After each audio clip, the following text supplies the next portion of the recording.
तो अब थोड़ी बहुत हम लोग इकोनॉमी भी समझ लेते हैं कि वहाँ पे इकोनॉमी वगैरह कैसे चल रही थी। तो अगर हम लोग बात की, अभी हाल इतनी देर से हम लोग बात कर रहे थे कि जो एग्रीकल्चर है उसी के ऊपर ज़्यादा से ज़्यादा लोग डिपेंडेंट हैं। तो और हमने ये देखा था कि जो राजा महाराजा थे या फिर हम लोग बात करें स्वामी था, उन्हें इतनी ज़्यादा प्रॉब्लम नहीं होती थी जितनी ज़्यादा पीजेंट्स या फिर हमारे किसान भाई थे उन्हें दिक्कत होती थी। और हम लोग बात करें कि ट्रेड हो रहा था पर इतनी ज़्यादा मात्रा में नहीं हो रहा था। पर एग्रीकल्चर हम लोग बात करें ज़्यादा हो रही थी, ठीक है। और जो लोकल लेवल पर ट्रेड होता भी था तो लोकल लेवल पर भी होता था, और थोड़ा बहुत तो बाहर से आता ही था, और लोकल लेवल पे भी होता था। और इकोनॉमी कैसी थी, सेल्फ सफिशिएंट थी। और सेल्फ सफिशिएंट की बात करें तो जैसे कि हमने बात की थी कि भैया जो क्या आई मीन जो आदमी है, जैसे कि मंचली की हमने बात की थी, स्वामी की बात की थी कि स्वामी या फिर लैंडलॉर्ड्स की बात की थी, तो भैया इनके पास जमीन थी बहुत बड़ी बड़ी। इनके पास जमीन थी तो, और इनके पास किसान काम करते थे आके, और बहुत बड़ी जमीन थी और बहुत सारे किसान काम करते थे, तो इन्हें बहुत सारा पैसा मिलता था। इन्हें पैसा मिलता था, और जो हम लोग बात करें, और बदले में जो छोटे किसान थे इनके इन्हें वो ऐसे भी काम करने पड़ते थे जो इन्हें नहीं करने चाहिए। जैसे कि हम लोग बात करें मैनुअल वर्कर हुआ, या फिर हम लोग मैनुअल वर्क हुआ, या फिर कोई अलग अलग आर्टिशियंस वगैरह हुए, या फिर दूसरे काम हुए, घरेलू काम जैसे करवा लिए उनसे, जबरदस्ती नौकर बनवा लिया। या फिर हम लोग बात करें लोअर कास्ट के बारे में सुना होगा आप लोगों ने, तो ऐसे काम जो कि ये लोग स्वामी लोग नहीं करते अपने आप को मतलब ऐसे कामों को जो लोग डिग्निटी के लायक नहीं मानते तो लोगों से जबरदस्ती काम करवाते हैं, लेबर ऐसा लेबर करवाते हैं। तो ऐसा उन्हें पैसा देने की जरूरत नहीं, वो महसूस नहीं करेंगे। और थोड़ा बहुत ही इन्हें जितना खाने लायक है उतना खाने लायक दे दो, और बाकी पैसे ऐसे का तो इतना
अब हम लोग बात करते हैं लेटर गुप्तास ऑफ मगध के बारे में, यानी कि कौन थे लेटर गुप्तास, इसके बारे में समझते हैं।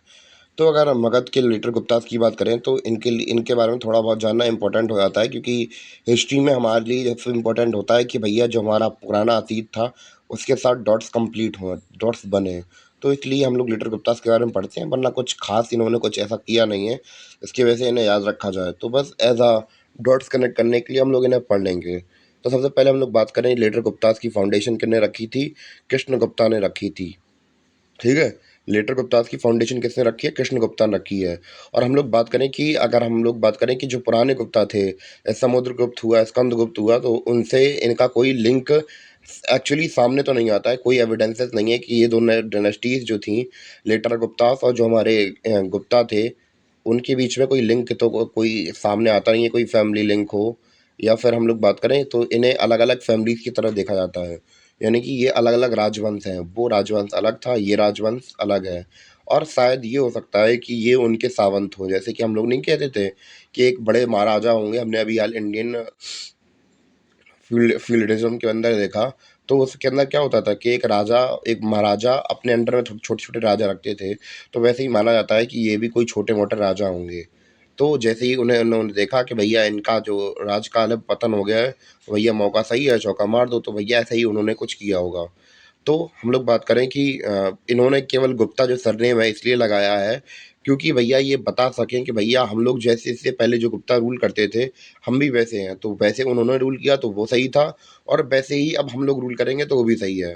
तो इसलिए इन्होंने अपना जो नाम के आगे सफिक्स है वो क्या लगाया, गुप्ता लगा, मतलब नाम के आगे सरनेम में क्या लगाया, गुप्ता लगाया हुआ है, जिससे कि लोगों को विश्वास रहे कि भैया ये भी गुप्ता है, तो ये भी पावरफुल है और इन्हें भी रूल किया देना चाहिए, यानी कि इनके खिलाफ कोई विद्रोह ना हो। तो उम्मीद है कि आपको इतना समझ में आया हो।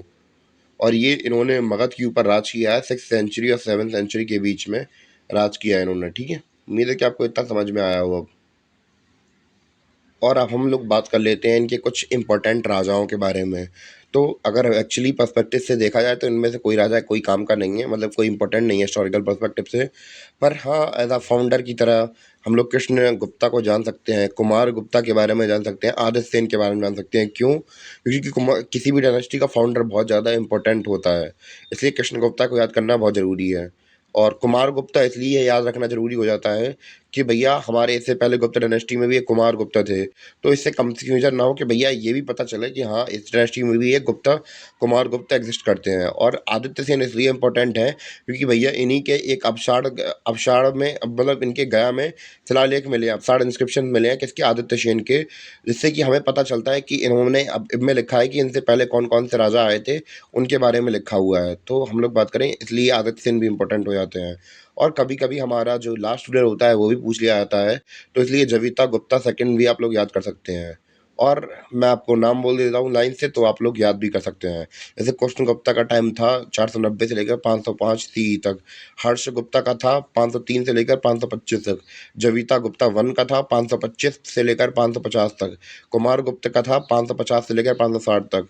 और दामोदर गुप्ता का था 560 से लेकर 562 सी तक। महासेन गुप्ता का था 562 से लेकर 601 तक, काफ़ी लंबा राज किया। माधव गुप्ता का था 1601 से लेकर 1655 तक। फिर आदित्य सेन का था 655 से लेकर 680 तक। फिर था देवगुप्ता का 680 से लेकर 700 तक। ठीक है, तो ऐसे करके हमें इनके बारे में पता चलता है, इनके अलग अलग राजाओं के बारे में। और इनके बारे में ऐसा जिन्होंने कुछ किया नहीं है तो फिर ज़्यादा कुछ है भी नहीं इनके बारे में, केवल अवसाद के ये लेख मिले हैं। तो एज अ जो आदित्य सेन थे उन्होंने अपने पूर्वजों के बारे में लिख दिया, तो हमें पता भी चल गया, वरना इनके बारे में अगर लिखा भी नहीं होता तो फिर हम लोग पढ़ते भी नहीं, इतना दिमाग फोड़ते भी नहीं इन लोगों के बारे में, क्योंकि ज़्यादा कुछ किया भी नहीं है इन लोगों ने, केवल राज किया है बस ऐसे ही। तो थोड़ा बहुत और बचा है कि जैसे कि हमारे अपसाड इंस्क्रिप्शन आदित्य सेन के जो कि लोकेटेड है गया के बारे में, तो वो उनके बारे में काफ़ी कुछ पता चलता है। और जो हमारे दियो बरनाक इंस्क्रिप्शन है किसके, जीविता गुप्ता सेकंड के, तो वो भोजपुर में लोकेटेड है, कहाँ पे, बिहार डिस्ट्रिक्ट में। पर हम लोग बात करें इनके कुछ रूलर ऐसे भी थे, थोड़े बहुत पावरफुल भी थे। और उन्होंने, हम लोग बात करें बरमनास के पास में मालवा रीजन जो था, थोड़ा बहुत कॉन्कर किया वगैरह भी था। तो जैसे कि आपको ये पर्पल लाइन एक्सटेंडेड फॉर्म में दिख रही होंगी, तो ये इन्हीं का रीज़न है जहाँ पे इन्होंने रूल किया था। लेटर गुप्तास ने, क्योंकि भैया इनके थोड़े बहुत रैंकिंग थोड़े पावरफुल थे, तो इन्होंने खुद को अपने आप को एक्सपेंड किया था। तो उम्मीद है कि आपको इतना बहुत आइडिया लग गया होगा कि क्या थे लेटर गुप्तास और क्यों थे, तो थोड़ा बहुत तो आइडिया आई थिंक कनेक्ट कर ही गया होगा आपके माइंड में। अब भैया हम लोग बात कर लेते हैं अब मैत्रेयी ऑफ वल्लवी के, यानी कि अब ये दूसरी डायनेस्टी है जिन्होंने काफ़ी लंबे समय तक रूल किया था इस वाले रीजन, गुजरात वाले रीजन में, जहाँ से हमारा ये सी पोर्ट जाता है यहाँ पे वल्लवी। तो यहाँ पे मैत्रेयी ने राज किया है काफ़ी लंबे समय तक, ठीक है। तो अब भैया इनके बारे में मैत्रेयी ऑफ वल्लभ के बारे में समझ लेते, मैत्रेयी ऑफ वल्लवी के बारे में समझ लेते हैं। तो ये क्या है, ये हम लोग बात करें कि यहाँ पे बात चली है, कहानी है यहाँ पे। तो जैसे कि हमारे गुप्तास थे, ठीक है। जब गुप्तास राज कर रहे थे तो उनके एक सेनापति थे जिनका नाम क्या था, भद्रका। सेनापति भद्रका नाम था, ठीक है उनका। तो अब भद्रका साहब ने किया क्या कि भैया इन्होंने कहा कि भैया हुंस के साथ लड़ाई चली रही थी, तो इन्होंने कहा कि भैया ऐसा नहीं हो क्यों। अब भैया लेटर गुप्तास के बाद अब हम लोग बात कर लेते हैं एक इम्पोर्टेंट डायनेस्टी के बारे में जो कि बहुत ज़्यादा इम्पोर्टेंट थी उस समय के हिसाब से। तो हम लोग बात करने वाले हैं मैत्रेयी ऑफ वल्लवी के बारे में। तो भैया वल्लवी भी काफ़ी मैत्रेयी भी काफ़ी पावरफुल डायनेस्टी थी उस समय पर। अगर हम लोग बात करें कि इसकी इस्टेब्लिशमेंट किसने कराई थी, तो सेनापति भद्रका ने कराई थी। कैसे कराई थी इसको समझ लेते हैं हम लोग अब। तो भैया कहानी है गुप्ता एम्पायर की। तो 470 के दौरान हम लोग बात करें कि जब हम लोग बात करें गुप्तास कमज़ोर पड़ रहे थे, क्योंकि भैया यहाँ से ऊपर साइड से हुन्स अटैक कर रहे थे। तो अब धीमे-धीमे जो गुप्तास थे हमारे, अब वो क्या हो रहे थे, कमज़ोर हो रहे थे। और कमज़ोर करी पर इशारा करके मतलब मार के, अब भैया जो मैत्रेयी थे हमारे, तो वो हमारे सेनापति भद्रका थे, तो भैया इन्होंने कहा कि भैया हम अपना जो किंगडम है एस्टेब्लिश कर रहे हैं, कहाँ पे, गुजरात वाली रीजन में। तो इन्होंने वल्लभी में अपना एस्टेब्लिशमेंट करा लिया, क्या, अपना अपना राज्य अभिषेक कराया और अपना छोटा सा किंगडम स्टैब्लिश करा लिया। और धीमे-धीमे चल के इनका जो एम्पायर था वो बढ़ता चला गया और ट्रेड के पर्सपेक्टिव से भी काफ़ी फ्लोरिश कर रहा था इनका इलाका। तो हमने देखा इस प्रकार इन्होंने अपनी वल्लवी को कैपिटल बनाया और भैया थोड़े पावरफुल रूलर बन गए। इस्टेब्लिशमेंट होगी हमारी मैत्रेयी राजवंश की, और इतना समझ में आ गया होगा। तो किसने रखी इसकी इस्टेब्लिशमेंट, सेनापति भद्रका ने रखी, क्या इस्टेब्लिशमेंट रखी, मैत्रेयी साम्राज्य की। अब हम लोग देखते हैं थोड़ा बहुत इनके इंस्क्रिप्शन वगैरह के बारे में, क्या मिलता है इनके बारे में जानकारी। तो एक इंस्क्रिप्शन मिलता है जो इसका नाम है द ईरान इंस्क्रिप्शन। तो भैया इसमें हमें काफ़ी कुछ पता चलता है कि भैया इसमें एक बहुत बड़ी युद्ध हुआ था किसके बीच में, गुप्तास और मैत्रेयी के बीच में। तो ये भानु गुप्त का, ये हम लोग बात करें ईरान इंस्क्रिप्शन पिलर इंस्क्रिप्शन मिलता है, इसमें काफ़ी कुछ लिखा हुआ है उस समय के बारे में कि जो मैत्रेयी और गुप्तास थे उनके बीच में युद्ध हुआ था। और हम लोग बात करें कि इनकी कैपिटल क्या थी, वल्लभी, हमने बात ही कर ली थी। और एक इम्पोर्टेंट सेंटर बन गया था लर्निंग का। इवन कैसे बना था अभी हम लोग, अभी इसके जो अगले रूलर होंगे जब उनके बारे में डिस्कस करेंगे तब हम लोग बता देंगे। और हम लोग बात करें कि एक ट्रेड सेंटर तो था ही, क्योंकि भैया पोर्ट सिटी थी। और हम लोग बात करें कि अगर बॉम्बे भी देखें, बॉम्बे के पास में तो ही गुजरात है हमारा। तो ट्रेड के पर्सपेक्टिव से भी बहुत ज़्यादा इंपॉर्टेंट हो जाता है ये। और ये एरिया काफ़ी फ्लोरिश करेगा ट्रेड के पर्सपेक्टिव से, यानी कि व्यापार और पैसे के मामले में अगर कोई इकोनॉमी, कोई किंगडम होता है, अगर वहाँ की इकोनॉमी अच्छी हो तो ऑब्वियस सी बात है वो ज़्यादातर मैटर में अच्छा हो ही जाएगा अपने आप, क्योंकि आपके पास पैसा है तो फिर कोई दिक्कत भी नहीं होती है। तो ऐसे करके जो हमारे सेनापति साहब ने फाउंडर थे, उन्होंने ऐसे तरीके से हमारी इस्टेब्लिशमेंट की मैत्रेयी राजवंश की। और हम लोगों ने देखा इसके बाद हमारे ध्रुवसेन वन आएंगे और ये कैसे कैसे राज करेंगे, अब उसको समझते हैं व्हाइट बोर्ड पर।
तो हम लोग बात करते हैं अब एक अपने नए राजवंश के बारे में जिनका नाम क्या था, मौखरीस। तो भैया मौखरीस में करें तो इनके जो फाउंडर हैं वो कौन है, हरिवर्मन है।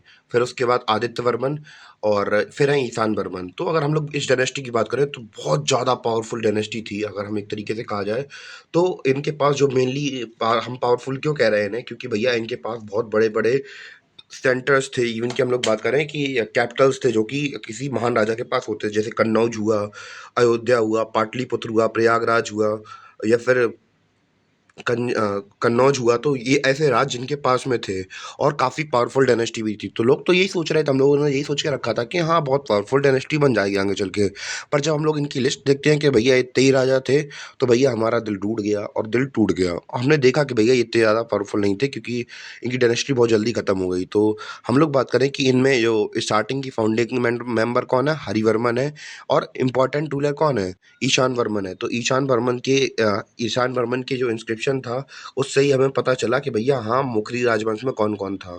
तो इससे उनके बारे में काफ़ी कुछ पता चलता है। सबसे पहले हमारे इनमें इस डायनेस्टी में इम्पोर्टेंट कौन-कौन रहने वाले हैं, हरिवर्मन, ईशान वर्मन और ग्रहवर्मन। तो यही इम्पोर्टेंट रहने वाले हैं, और ख़ास तौर पर बात करें ईशान वर्मन, तो उनके बारे में हम लोग अब डिटेल से समझते हैं।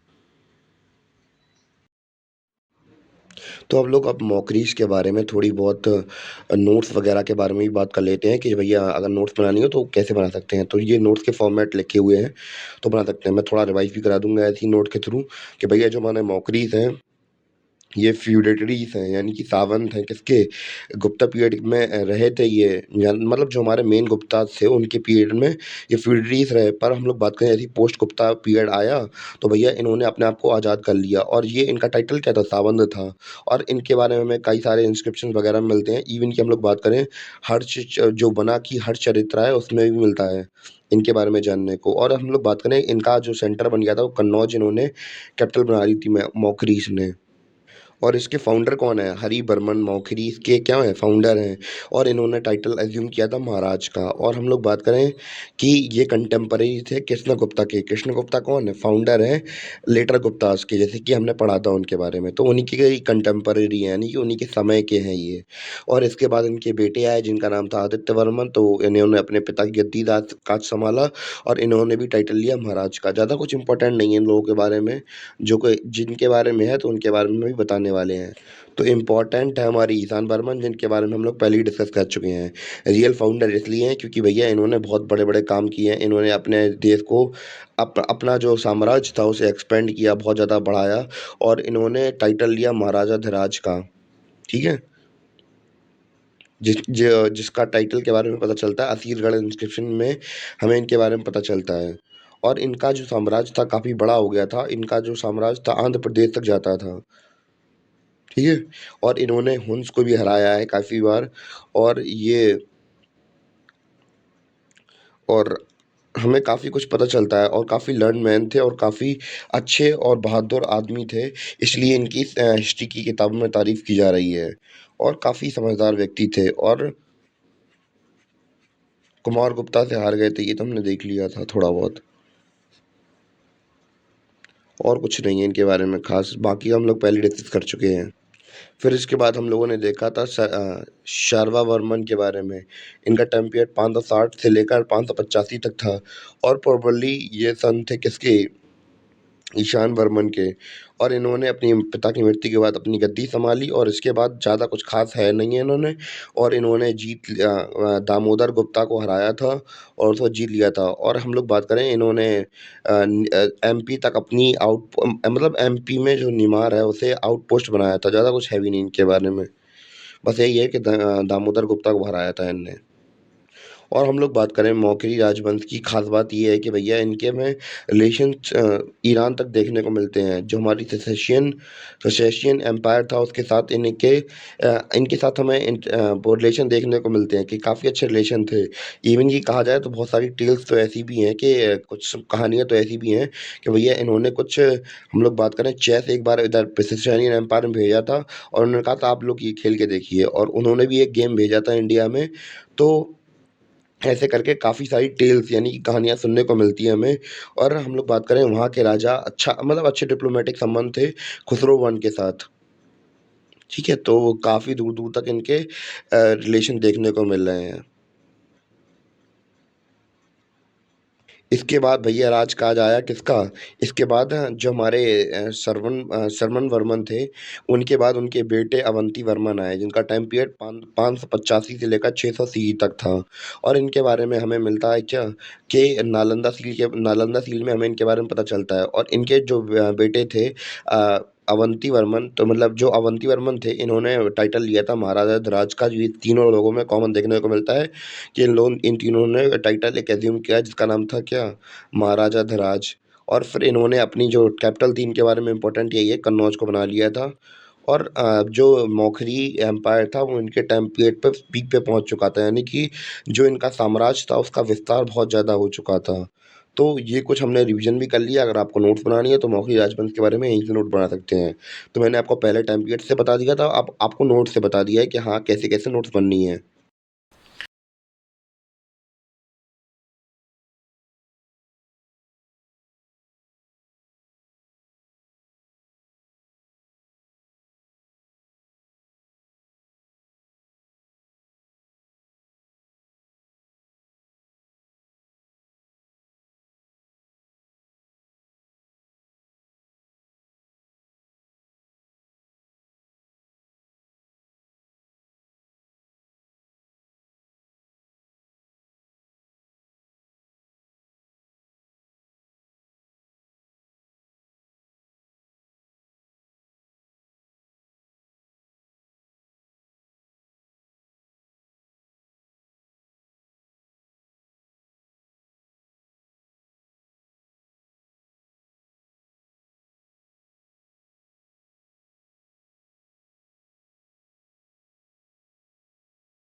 अब हम लोग थोड़ा बहुत समझ लेते हैं पुष्यभूति साम्राज्य के बारे में, यानी कि जो थानेश्वर के पुष्यभूति थे उनकी राइज कैसे हुआ था, ये समझ लेते हैं। क्योंकि भैया हमने मौखरी राजवंश पूरा अपना कंप्लीट कर लिया, अब भैया पुष्यभूति को भी समझ लेते हैं। तो कंडीशन गुप्तास की बहुत ख़राब थी, क्योंकि भैया हुंस अटैक कर रहे थे उनके ऊपर। जब हुंस ने अटैक करना स्टार्ट कर दिया, और मिडल ऑफ 6th सेंचुरी में हम लोग बात करें जो फ्यूडेटरीज थे, यानी कि उनके सावंत थे किसके, गुप्तास के। अब वो धीमे-धीमे रूल को स्टार्ट कर दिया दोनों ने। अब मतलब अलग-अलग जगह पे जहाँ पे उनके रूल चल रहे थे, तो उनके जो फ्यूडेटरीज थे उन्होंने अब रूल करना स्टार्ट कर दिया था। तो अब हम लोग बात करें जैसे कि थानेश्वर वाला या पंजाब वाला रीजन, पंजाब, कुरुक्षेत्र, हरियाणा का रीजन हुआ, तो इसको किसने कंट्रोल कर लिया? पुष्यभूति ने। और पुष्यभूति राजवंश ने यहाँ पे कैपिटल बना ली यहाँ पे। पुष्यभूति को माना जाता है कि फाउंडर है पुष्यभूति साम्राज्य के। पर हम लोग बात करें, ये रियल फाउंडर के तौर पे नहीं जाने जाते हैं। इसके बाद एक राजा आएँगे।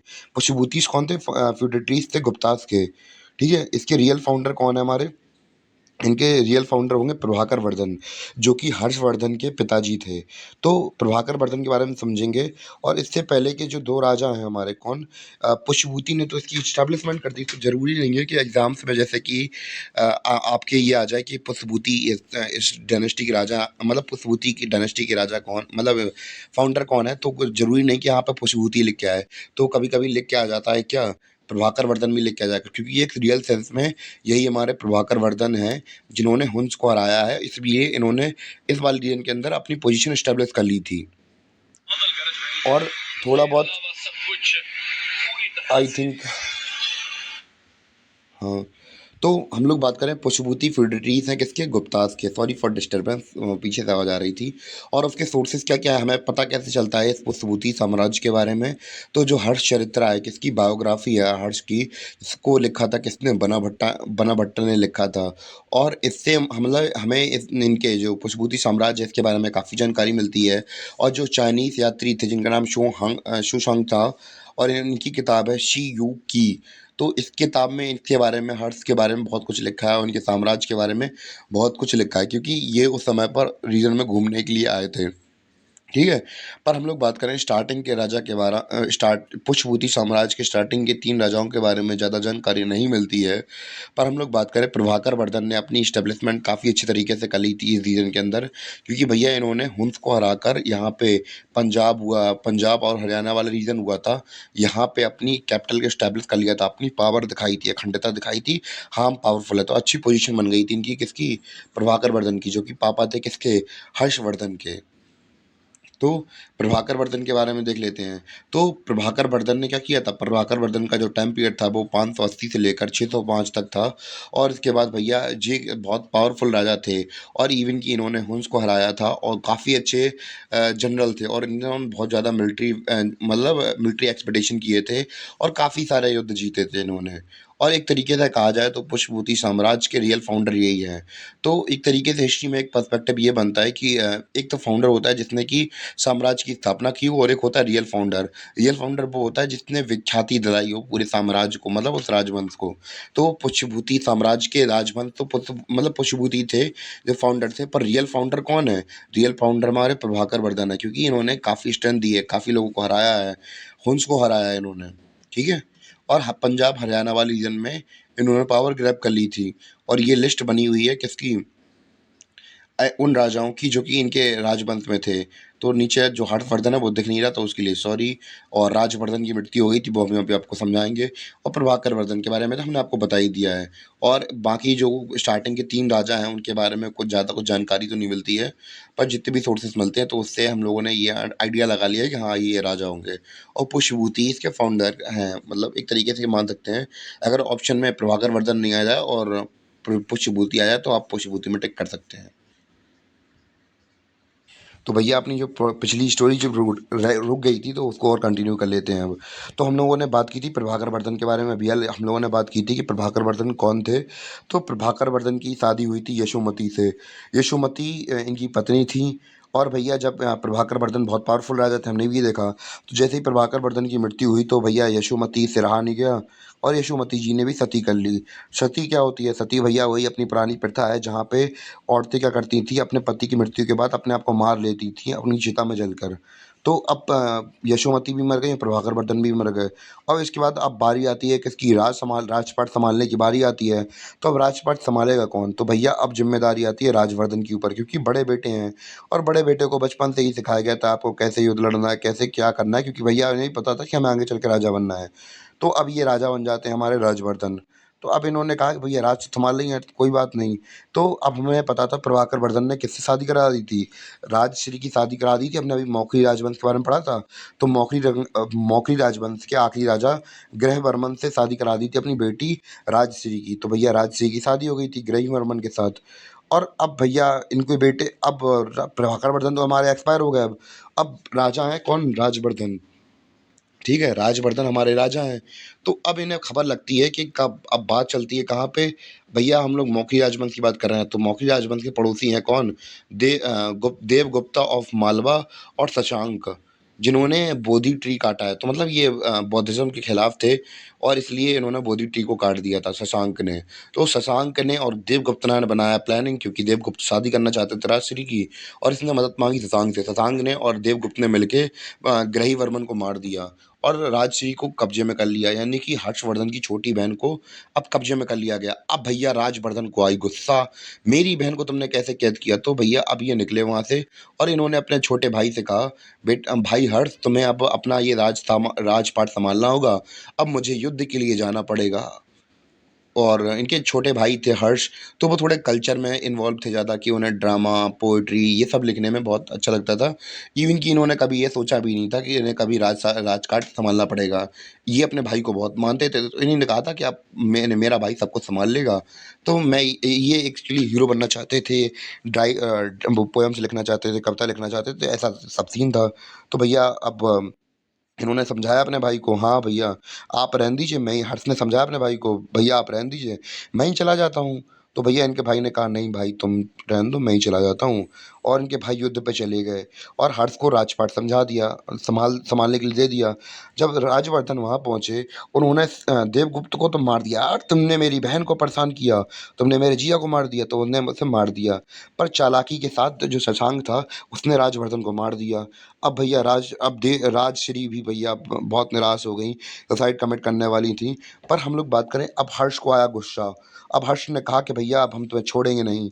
अब हर्ष ने सोचा कि अब हम तुम्हें छोड़ेंगे नहीं शशांक, अब हम तुम्हें बदला लेंगे, हम तुम्हारा तुमसे हम बदला लेंगे। तो अब क्या हुआ कि अब सीन ये था कि भैया जो मौखरी राजवंश था, उनका राजकाल था कहाँ पे, कन्नौज में। तो कन्नौज में अब कन्नौज में कोई राज करने वाला था नहीं। तो अब बुला लिया गया, अब हर्ष से कहा गया कि भैया इनके एक मतलब वो थे, क्या बोलते हैं, मंत्री साहब थे किसके, कन्नौज साइड के। तो उन्होंने कहा कि भैया, कन्नौज के मंत्री थे, उन्होंने कहा कि भैया हर्ष से कह दीजिए, हर्षवर्धन से कह दीजिए, अच्छे आदमी हैं, वो अच्छे तरीके से हमारे राजकाल को समझा लेंगे, क्योंकि राजश्री तो संभाल नहीं पाएंगी, वो उनके पति और भाई तो अभी एक्सपायर हो गए हैं। तो ऑफर दिया गया किसको, हर्ष को। तो हर्ष ने पहले तो हिचकिचाई, ये तो अपना संभाल पा नहीं रहे थे क्योंकि इन्हें राजा बनना नहीं था। पर बाद में इन्होंने क्या किया, कन्नौज को भी अपना मतलब ले लिया कि हाँ हम संभाल लेंगे। पर मतलब लिया क्यों, क्योंकि भैया इनको जो थानेश्वर था, ऊपर से अटैक होते रहते, तो इतना सेफ नहीं था। और कन्नौज काफ़ी फर्टाइल भी था और काफ़ी सेफ भी था।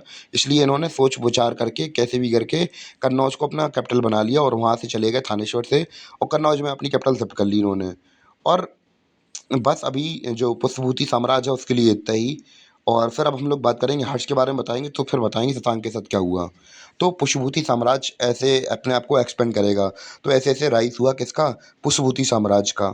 अब भैया डिटेल से समझेंगे हर्षवर्धन के बारे में। तो हम बात करते हैं अब हर्ष के बारे में। तो हर्षवर्धन बेटे थे प्रभाकर वर्धन के। प्रभाकर वर्धन राजा थे, महान राजा थे किसके, पुष्पभूति साम्राज्य के। इनका बड़ा बेटा राजवर्धन राजा बन गया। उसके बाद इनकी बेटी की शादी हुई थी राजश्री के साथ, और उसके पति को मार दिया गया, ग्रहीवर्मन को मार दिया गया। इसके बाद जो राजवर्धन थे ये बदला लेने गए और फिर इन्हें भी मार दिया गया। तो हर्ष को राजा बना के गए थे वो, तो हर्ष को अब राजा बना दिया गया। और जो राजश्री का जो राज सिंहासन था वो खाली बैठा था, यानी कि कन्नौज का राज सिंहासन खाली बैठा था, खाली रखा हुआ था, क्योंकि भैया मौखरी राजवंश अब पूरी तरह से खत्म हो चुका था, क्योंकि आखिरी राजा ग्रहीवर्मन थे, उन्हें मार दिया गया था किसके द्वारा, देवगुप्त और शशांक के द्वारा। अब भैया अब हमारे कहानी में हम लोग बात करेंगे, हर्ष की शुरुआत होती है। हर्ष क्या करेंगे, सबसे पहले ये करेंगे फिर जो राजश्री थे, उनके उसको समझाएँगे कि भैया आप मृत्यु मत कीजिए, वरना राजश्री सुसाइड करने वाली थी। क्योंकि इनके पति की और भाई की सबकी डेथ हो चुकी थी। तो हर्ष समझाएँगे और कहेंगे कि भैया अब बदला हम लेंगे, ठीक है? तो अब हमारे हर्ष क्या करेंगे, अब चाल चलेंगे, क्योंकि भैया अब पानी सर के ऊपर जा चुका है। तो हर्ष का पहला मूव क्या होता है? हर्ष का पहला मूव यही है कि इन्होंने थानेश्वर से अपनी कैपिटल शिफ्ट की कहाँ पे? इन्होंने कन्नौज के पास कैपिटल शिफ्ट की अपनी। कन्नौज में कैपिटल शिफ्ट कर ली, क्योंकि भैया जो थानेश्वर था वो इतना सेफ नहीं था, और क्योंकि वहाँ पे अटैक होते ही रहते थे, तो इसलिए कन्नौज काफ़ी यहाँ का एरिया फर्टाइल था और सेफ और सिक्योर थी वहाँ की वहाँ का इलाका। और हम लोग बात करें, यहाँ पे काफ़ी अच्छा फोर्टिफिकेशन कर दिया गया। तो एक तरीके से कहा जाए तो एक नई पावर उभर के आ रही थी नॉर्थ इंडिया में, क्योंकि पहले मेन पावर क्या थी? मेन पावर थी पटना। अब पटना का तो भैया डाउनफॉल हो चुका है, और फिर इसके बाद कन्नौज क्या करेगा? राइज कर दिएगा यहाँ पे। तो अब हम लोग बात करेंगे, हर्ष ने कन्नौज तो ले लिया भैया। अब अब ये कहते हैं अपनी बहन से, बहन मैं तुम्हारा बदला लेकर रहूँगा। अब भैया इन्होंने कहा कि भैया अब हमें एक्सपेंशन करना है, ठीक है? तो एक्सपेंशन करने के लिए क्या करेंगे? शशांक हुए या दूसरे राजा हुए, सबके पास चिट्ठियाँ भेजेंगे कि भैया अपनी हार स्वीकार कर लो, और बाकी सबसे भी कहा कि हार स्वीकार कर लो अपनी, और हमें अपना राजा मान लो। और अब भैया शशांक के साथ तो इन्हें बदला लेना ही था, तो भैया इन्होंने क्या किया? असम के राजा, जैसे उसे वहाँ पे क्या बुलाते? कामरूप किंगडम बुलाते थे, कामरूपा किंगडम, या कामरूप किंगडम के असम के राजा को बुलाया इन्होंने। उसके पड़ोसी थे, ये शशांक के पड़ोसी थे। तो इन्होंने उसके साथ दोस्ती कर ली, किसने? अरे हर्षवर्धन ने उसके साथ दोस्ती कर ली, और प्लानिंग बनाई, प्लॉटिंग करी, और इसे क्या करिए? भगा दिया वहाँ से, मारा गया, भगा दिया गया, यही तो कंफर्म नहीं है। पर हाल क्या क्या किया गया ये नहीं पता, पर ये है कि उसे भगा दिया गया। और बाकी जैसे सिंधु हुआ या फिर दूसरे प्रांत हुए, चाहे वो ध्रुव, चाहे हमारे दूसरे राजा वगैरह रहे हों, तो पूरे नॉर्थ इंडिया में इन्होंने मैसेज पहुंचवा दिया कि भैया आज से हम राजा हैं। अब यहाँ का बाप का भाई का बदला, सबका बदला ले लिया हमने। अब पूरे में नॉर्थ इंडिया में अपन ही रो रहेगा और कोई रहने वाला नहीं है। तो इन्होंने अलग अलग जगह पे संदेश भिजवा दिए, और कुछ राजाओं से इन्हें लड़ना पड़ेगा, कुछ तो ऐसे ही मान जाएंगे, और कुछ को इन्हें बहुत बुरी तरीके से हराना पड़ेगा। तो फिर इसके बाद इन्होंने क्या किया? इनकी एक बेटी थी, तो इन्होंने इन्होंने क्या किया? ध्रुवसेन नाम के, हमारे ध्रुवसेन सेकंड की बात के बारे में बात की थी हमने। तो इन्होंने ध्रुव मैत्रियास को पास से चिट्ठी भेजी, जो कि कहाँ पे थे? गुजरात साइड में राज कर रहे थे, उनके राजा थे ध्रुवसेन सेकंड। इन्होंने अपनी बेटी की शादी करवाई, उन्हीं के साथ करवा दी। तो मैट्रिमोनियल अलायंसेस के साथ उन्होंने काफ़ी अच्छा संबंध बैठा लिया उन्होंने, और शशांक को तो हरा ही दिया था, और बाकी के आसपास के मतलब एक तरीके खंड राज कर लिया था अपने नॉर्थ इंडिया में। तो नॉर्थ में तो इनका काम हो गया। अब इसके बाद नर्मदा नदी के किनारे बैठे हुए थे कौन? पुलकेशिन सेकंड। कौन? चालुक्य राजा पुलकेशिन सेकंड बैठे हुए थे। अब भैया ये, अब भी इन्होंने कहा कि भैया अब जाना है, तो इन्होंने बचपन से कहानी सुन रखी थी हर्षवर्धन ने, कि हमारे जो पुराने गुप्ता थे और फिर दूसरे जो राजा रहे, वो कैसे साउथ में जाके एक्सपीडिशन करके जीत आए थे। तो इनकी भी इच्छा हुई, तो भैया ये गए नर्मदा पार। तो वहाँ पर पुलकेशिन सेकंड बैठे थे, और उन्होंने कहा आओ बेटा। तो हर्षवर्धन और उनका युद्ध हुआ, और युद्ध होने के बाद हमने देखा कि जो पुलकेशिन सेकंड थे, अब वो जीत गए। तो जीत गए, और अब भैया हर्ष का सपना सपना ही रह गया। ये नर्मदा नदी के किनारे खड़े खड़े देखते रहे, और इनके सपने आंखों में घुट गए। और फिर क्या हुआ कि जो हमारे पुलकेशिन सेकंड थे, इन्होंने हर्ष को एक नया नाम दिया। इन्होंने क्या किया? इनसे कहा उत्तर पथनाथ। क्या कहा? सकल उत्तर पथनाथ। इनको हर्ष को टाइटल मिला, क्या दिया? कि आप उत्तर के राजा हैं, पश्चिम के नहीं, पश्चिम के हम राजा हैं। इसलिए इन्होंने अपने आप को क्या कहा? दक्षिण पथनाथ कहा। किसने? पुलकेशिन सेकंड ने। ठीक है। और हम लोग बात करें, पुलकेशिन सेकंड ने अपने आप को एक और टाइटल दिया, परम महेश्वर का टाइटल दिया। और हर्ष को टाइटल क्या मिला था? सकल उत्तर पथनाथा। तो मतलब उत्तर के हीरो आप हैं और दक्खन के हम हैं, अगर आपको दम है तो आ जाइए। तो ऐसा सीन रहा था। तो भैया इन्होंने नॉर्थ में तो काफ़ी एक्सपेंड कर लिया था, पर साउथ में इतना ज़्यादा नहीं जा पाए थे। कौन? हमारे हर्ष। और काफ़ी बड़ा राज हो गया था। कैसे राज हो गया था? क्योंकि भैया कन्नौज ले ही चुके थे, और थानेश्वर वगैरह इनका पहले ही से था, और शशांक वगैरह को भगा दिया था इन्होंने, और ध्रुवसेन सेकंड के साथ मैट्रिमोनियल अलायंसेस बना ली थी। तो कोई दिक्कत की बात नहीं थी, यानी कि बहुत पावरफुल हो गए थे हमारे कौन? हर्षवर्धन, और इनके मैट्रिमोनियल अलायंसेस हमें दूसरे कंट्री के साथ देखने को मिलते हैं, जैसे कि चाइना वगैरह हुआ, वहाँ से भी हमें अलायंसेस देखने को मिलते हैं। तो ये कहानी थी भैया किसकी, हर्ष के एक्सपेंशन की। और हर्ष के इस एक्सपेंशन के बाद उन्होंने अपने आप को एक और नाम दिया, शिला आदित्य अपने आप को नाम दिया। तो ये पूरी कहानी थी कैसे कैसे जो हर्षवर्धन थे उन्होंने अपने आप को एक्सपेंड किया था, अपना साम्राज्य कैसे विस्तार किया था। अब थोड़ी बहुत इम्पोर्टेंट चीज़ें और बची हैं हर्ष को लेकर, वो और देख लेते हैं, फिर इसके बाद मिलिट्री कॉन्क्वेस्ट देखेंगे हर्ष का। तो हर्ष का जो टाइम पीरियड है वो 606 से लेकर 647 तक है। और हमने देखा था कि इसने एक्सपेंशन किया था, उसके बाद इन्हें टाइटल मिला था शिला आदित्य का। फिर इन्होंने शशांक को हराया था। और उसके बाद हमने देखा था कि इन्हें सकल उत्तर पथनायक का टाइटल दिया था किसने, पुलकेशिन सेकंड ने दिया था। पहले इनकी कैपिटल थी थानेश्वर, फिर उसके बाद जब इनकी जीआईजी एक्सपायर हो गए तो इन्हें कन्नौज मिल गया। फिर उसके बाद हम लोग बात करें यहाँ पे चाइनीज ट्रैवलर भी आया था, जिनका नाम शॉ शिंग था, ठीक है, श्विंग शांग था। और इन्होंने, हम लोग बात करें इनकी अभी जर्नी दिखाते हैं, उससे पहले बता दें कि इन्होंने जो ध्रुवसेन सेकंड थे तो उनके साथ अपनी बेटी की शादी करवा दी थी। तो बेटी की शादी करवा दी थी तो उनका राज्य भी एक तरीके से इन्हीं के इन्फ्लुएंस में आ गया था। अगर हम लोग बात करें कि हमारे जो साहब हैं कौन से, चाइनीज़ ट्रैवलर हैं जिनका नाम शुइंग शांग है, इनके बारे में बात करते हैं अब। तो भैया हमारे जो ज़ुइंग-ज़ांग हैं, वो निकलते हैं कहाँ से? वो निकलते हैं चाइना से निकलते हैं। और अफ़गानिस्तान, पाकिस्तान से होते हुए ये लैंड वाला रूट जो हमें पता है, तो वहीं से जैसे कि ट्रैवलर्स आते थे, तो वो भी आए। तो ये एक्चुअली बुद्धिस्ट थे, इसलिए बुद्धिस्ट साइट पे जा रहे थे। तो ये ऐसा नहीं था कि केवल हट के यहाँ पे ही आए थे, ये बल्कि कांची में पल्लवास के पास भी गए थे, बादामी में चालुक्यास के पास भी गए थे। सबके पास भैया लैंड रूट से आए, यहाँ से ऊपर से आते गए।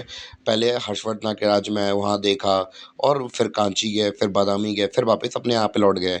और यहाँ पे रास्ते में चल के इन्होंने काफ़ी अपने ट्रैवलॉग्स लिखे, या मतलब अपने यात्राओं की दौरान जो उनके साथ गतिविधियाँ बीती वो लिखी उन्होंने। और किस में लिखी? शी यू की में लिखी अपनी सारी ट्रैवलॉग्स। तो भैया हर्ष की लिटरेचर के बारे में बात कर लेते हैं। तो भैया हमने स्टार्टिंग में पढ़ा था कि हर्ष को साहित्य में और कला में बहुत रुचि थी। तो भैया एकॉम्प्लिश्ड लिटरेचर मतलब कवि थे हमारे।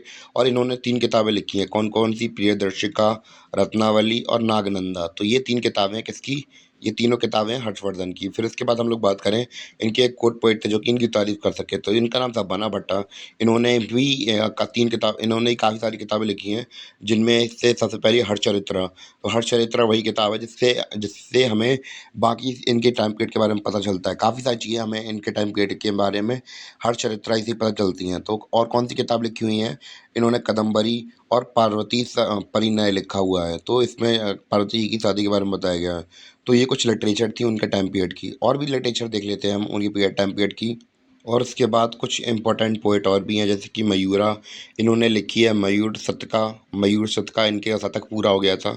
और दूसरे हैं भर्तृहरि, तो भर्तृहरि ने किताब लिखी है ग्रामर के ऊपर जिसका नाम है वकपदिया, ठीक है। तो ये उस समय की कुछ इम्पोर्टेंट लिटरेचर हैं। तो भैया जिसे नोट की फॉर्म में लिखना है तो नोट की फॉर्म में आप हर्ष के बारे में लिख सकते हैं कि भैया हमने मिलिट्री कॉन्क्वेस्ट के बारे में बात की थी, कि भैया इन्होंने बना के अकॉर्डिंग तो इन्होंने सबसे पहले शशांक को भैया चिट्ठी लिख के भेजी, शशांक हुआ, मैत्रिका सब वल्लभी हुए, और हम लोग बात करें गुर्जरा और भरूच रीजन हुए, और पुलकेशन सेकंड हुआ। और जो उड़ीसा के 2 रीजन थे जो नॉर्थ, जैसे हमारे रूलर ऑफ सिंध के पास, नेपाल के पास, कश्मीर के पास, मगध के पास उदरा जो कि नॉर्थर्न उड़ीसा था, और कांगड़ा जो कि दूसरी जो जोग्राफिकल लोकेशन थी एंशियंट हिस्ट्री में जो उड़ीसा की। तो यहाँ यहाँ पे इन्होंने अलग अलग जगह पे मैसेज भेजा है कि भैया हम अब महाराज हैं, आपको हमारा आधिपत्य स्वीकार करना पड़ेगा। तो ऐसे करके इन्होंने अलग अलग जगह पे मैसेज भेजे, और मैसेज भेजने के बाद युद्ध किए। कुछ लोग मान गए, कुछ लोग नहीं माने, तो ऐसे करके इन्होंने नॉर्थ रीजन पर पूरा पूरा कब्जा जमा लिया अपना। तो जैसे कि हमने अभी बात की, पंजाब, कन्नौज, बंगाल, उड़ीसा, मिथिला सब इनके कंट्रोल में आ चुका था। और हम लोग बात करें शशांक वगैरह को, सबको हरा दिया था इन्होंने। और जो हमारी शोंग की जो हमारी किताब है शी योंग कई, जो कि है शोंग शंग की, तो उनमें अज्यूम मतलब उसमें बताया गया है कि भैया इन्होंने शिलादित्य का टाइटल ले लिया है। और हम लोग बात करें कि जो ध्रुवसेन सेकंड थे, ये इनके दामाद बन गए थे, इनके बारे में कब पता चलता है?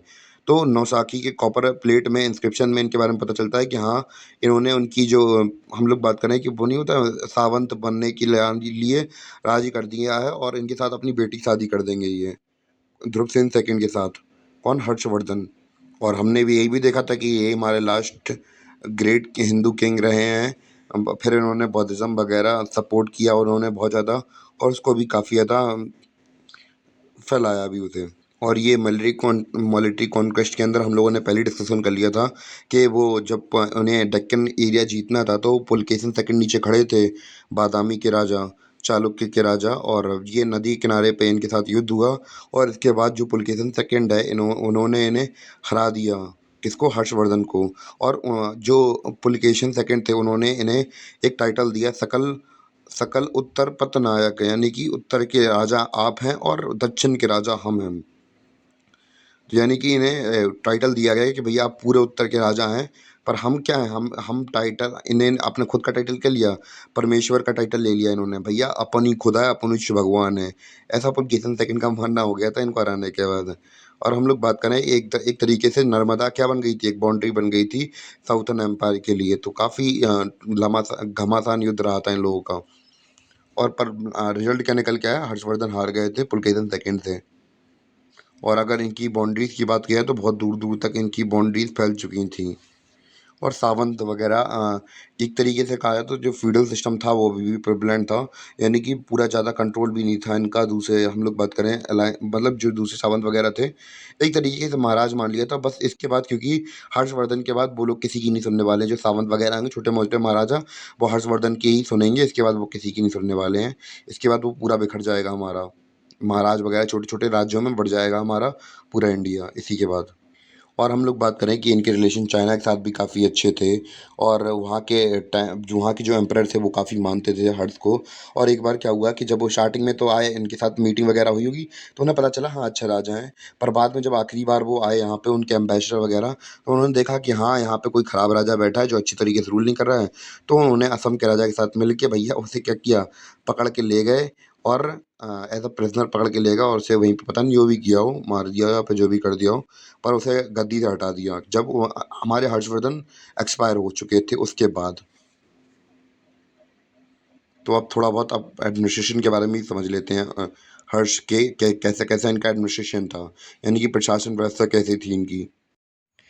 अब हम लोग बात करेंगे हर्षवर्धन के एडमिनिस्ट्रेशन के बारे में, यानी कि इनकी प्रशासन व्यवस्था कैसी थी, इसको समझते हैं। तो भैया जो इनका एम्पायर था वो बिल्कुल गुप्ता एम्पायर जैसा था, क्योंकि भैया गुप्ता एम्पायर इससे पहले आया था तो उसी लाइन में ही एक टाइम पीरियड में एक ही प्रकार के स्ट्रक्चर चलते हैं कि हाँ के जो गवर्नर का सिस्टम होगा, जो प्राइम मिनिस्टर का सिस्टम होगा, जैसे रूल लेने का सिस्टम होगा, तो सेम टू सेम चलने वाला है। पर हम लोग बात करें कि जो हर्ष का टाइम पीरियड था, इसमें हम लोग बात करते हैं जो मतलब जो सिस्टम हो गया था वो थोड़ा फ्यूडल हो गया था, यानी कि इनके सावंत ज़्यादा पावरफुल हो गए थे, और डिसेंट्रलाइज हो गई पावर। तो डिसेंट्रलाइजेशन का मतलब क्या होता है?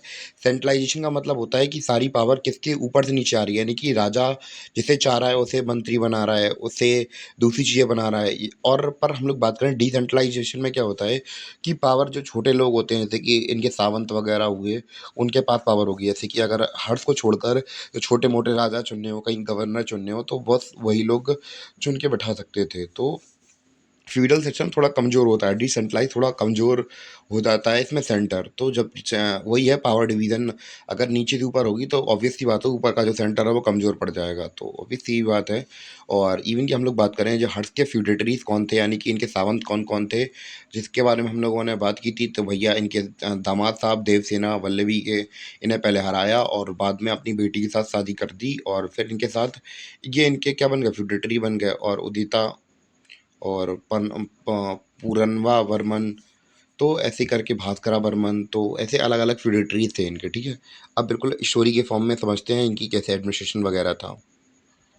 तो ये है भैया जो हमारा भारत का साम्राज्य है, वो ये बँटा हुआ था। तो भैया जो हर्ष का एम्पायर था, वो यहाँ तक ही फैला हुआ था। जो आपको ये पिंक-पिंक गोले दिख रहे हैं, तो ये क्या थे? फ्यूडेटरीज़ थे, यानी कि इनके सावंत थे, यानी कि इनके बिहाफ़ पर राज कर रहे थे उस जगह पर। पर इनका ऑटोनॉमस इतना कंट्रोल था नहीं यहाँ पे, तो मतलब एक तरीके से उन्हीं के ऊपर डिपेंड कर रख दिया था। जब इन्हें ज़रूरत हुई तब बुला लेते थे उन्हें, वरना बाकी अपने ऊपर से राज करने दो उन्हें। पर हम लोग बात करें कि इनका जो जैसे अगर आज की भारत की बात करें, तो भारत में जो मेन सेंटर है, जहाँ से गवर्नमेंट रन करती है, तो वो क्या है? नई दिल्ली है। उसी तरह हम लोग बात करें, इनका जो एम्पायर था, वो सेंट्रल एम्पायर मथुरा से लेके पाटलिपुत्र तक ही फैला हुआ था, ज़्यादातर कुछ था ही नहीं। और जो बाकी जो इलाका था, वो फ्यूडेटरी चला रहे थे, यानी कि इनके सावंत चला रहे थे। और ये कौन थे? महासावंत थे, यानी कि बहुत बड़े-बड़े साम्राज्यों के राजा थे। और ये इनके ऊपर यही डिपेंडेंसी थी कि भैया आज जो तुम्हें करना हो करो, जब हमें ज़रूरत होगी पैसा और आदमी भिजवा देना, बस बाकी अपना राज करते रहो।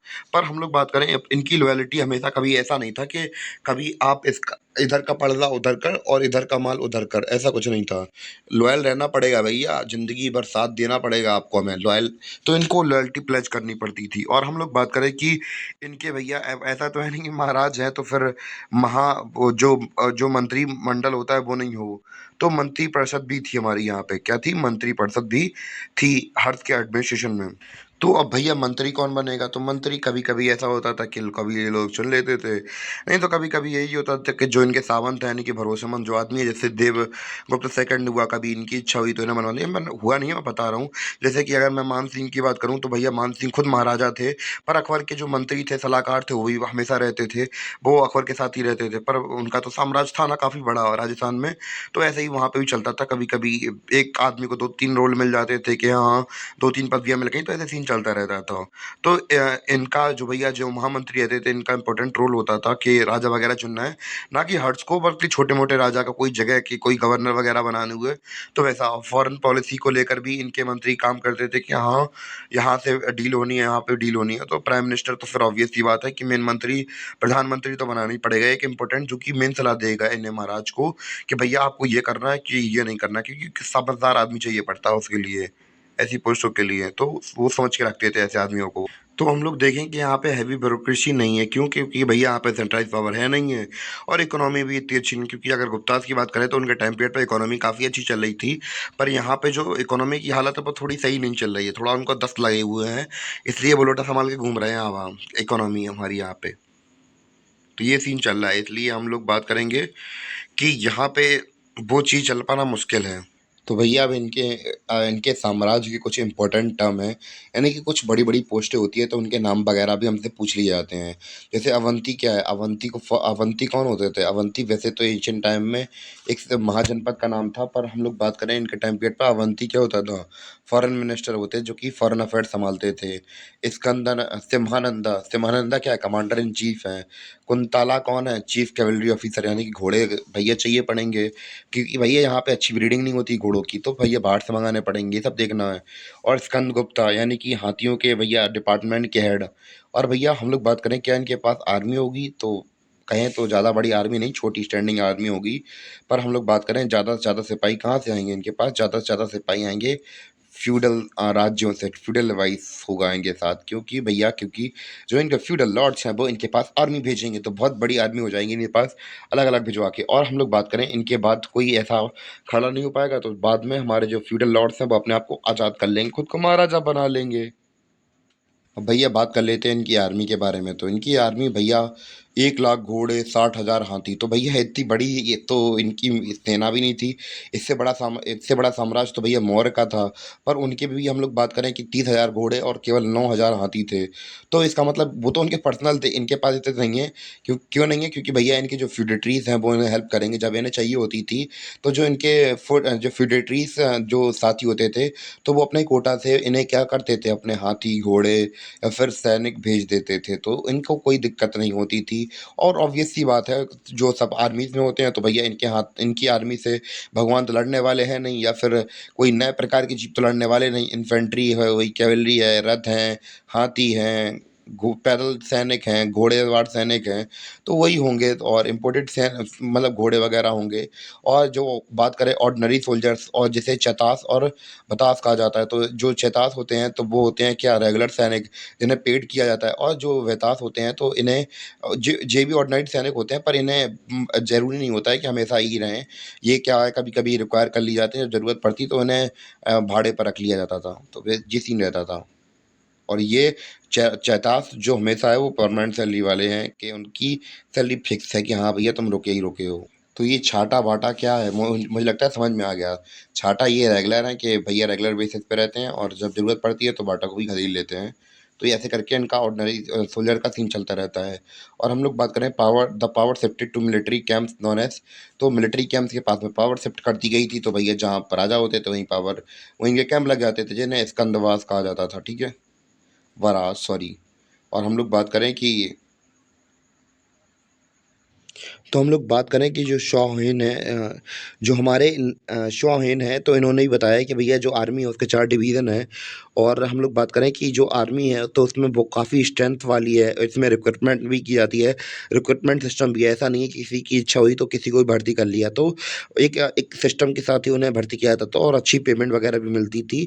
तो एक अच्छी फैसिलिटी थी। पर हम लोग बात करें कि ज़्यादा से ज़्यादा जो आर्मी सोल्जर्स होते थे वो फेडरेटरीज़ किंग से ही तरफ से आते थे। तो बेसिकली उन्हीं के ऊपर डिपेंडेंट ज़्यादा से ज़्यादा रहना पड़ता था। थोड़ी बहुत आर्मी तो इनको रखनी पड़ती, क्योंकि भैया महाराज हैं। और बाकी के जो सोल्जर्स थे वो कहाँ से आते थे? वो आते थे किससे?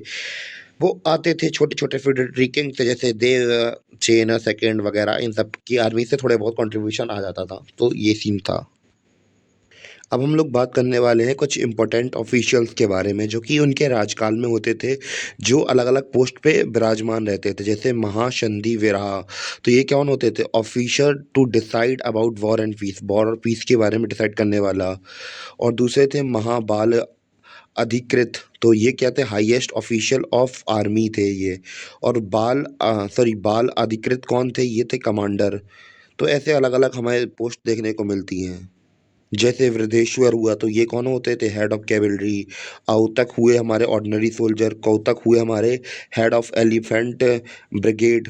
और दूत दूत राजा अस्तियारा कौन होते थे? फॉरेन मिनिस्टर होते थे।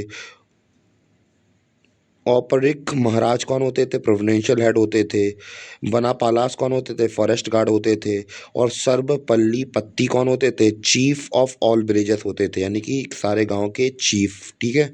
तो ये अलग अलग पोस्ट हैं, तो भैया इनको याद कर लीजिएगा, जो कि एग्जाम्स में मल्टीपल चॉइस क्वेश्चन में पूछी जा सकती हैं। अब भैया हम लोग अब बात करेंगे लैंड ग्रांट्स के बारे में। क्या होते थे लैंड ग्रांट्स? इसको समझते हैं अब।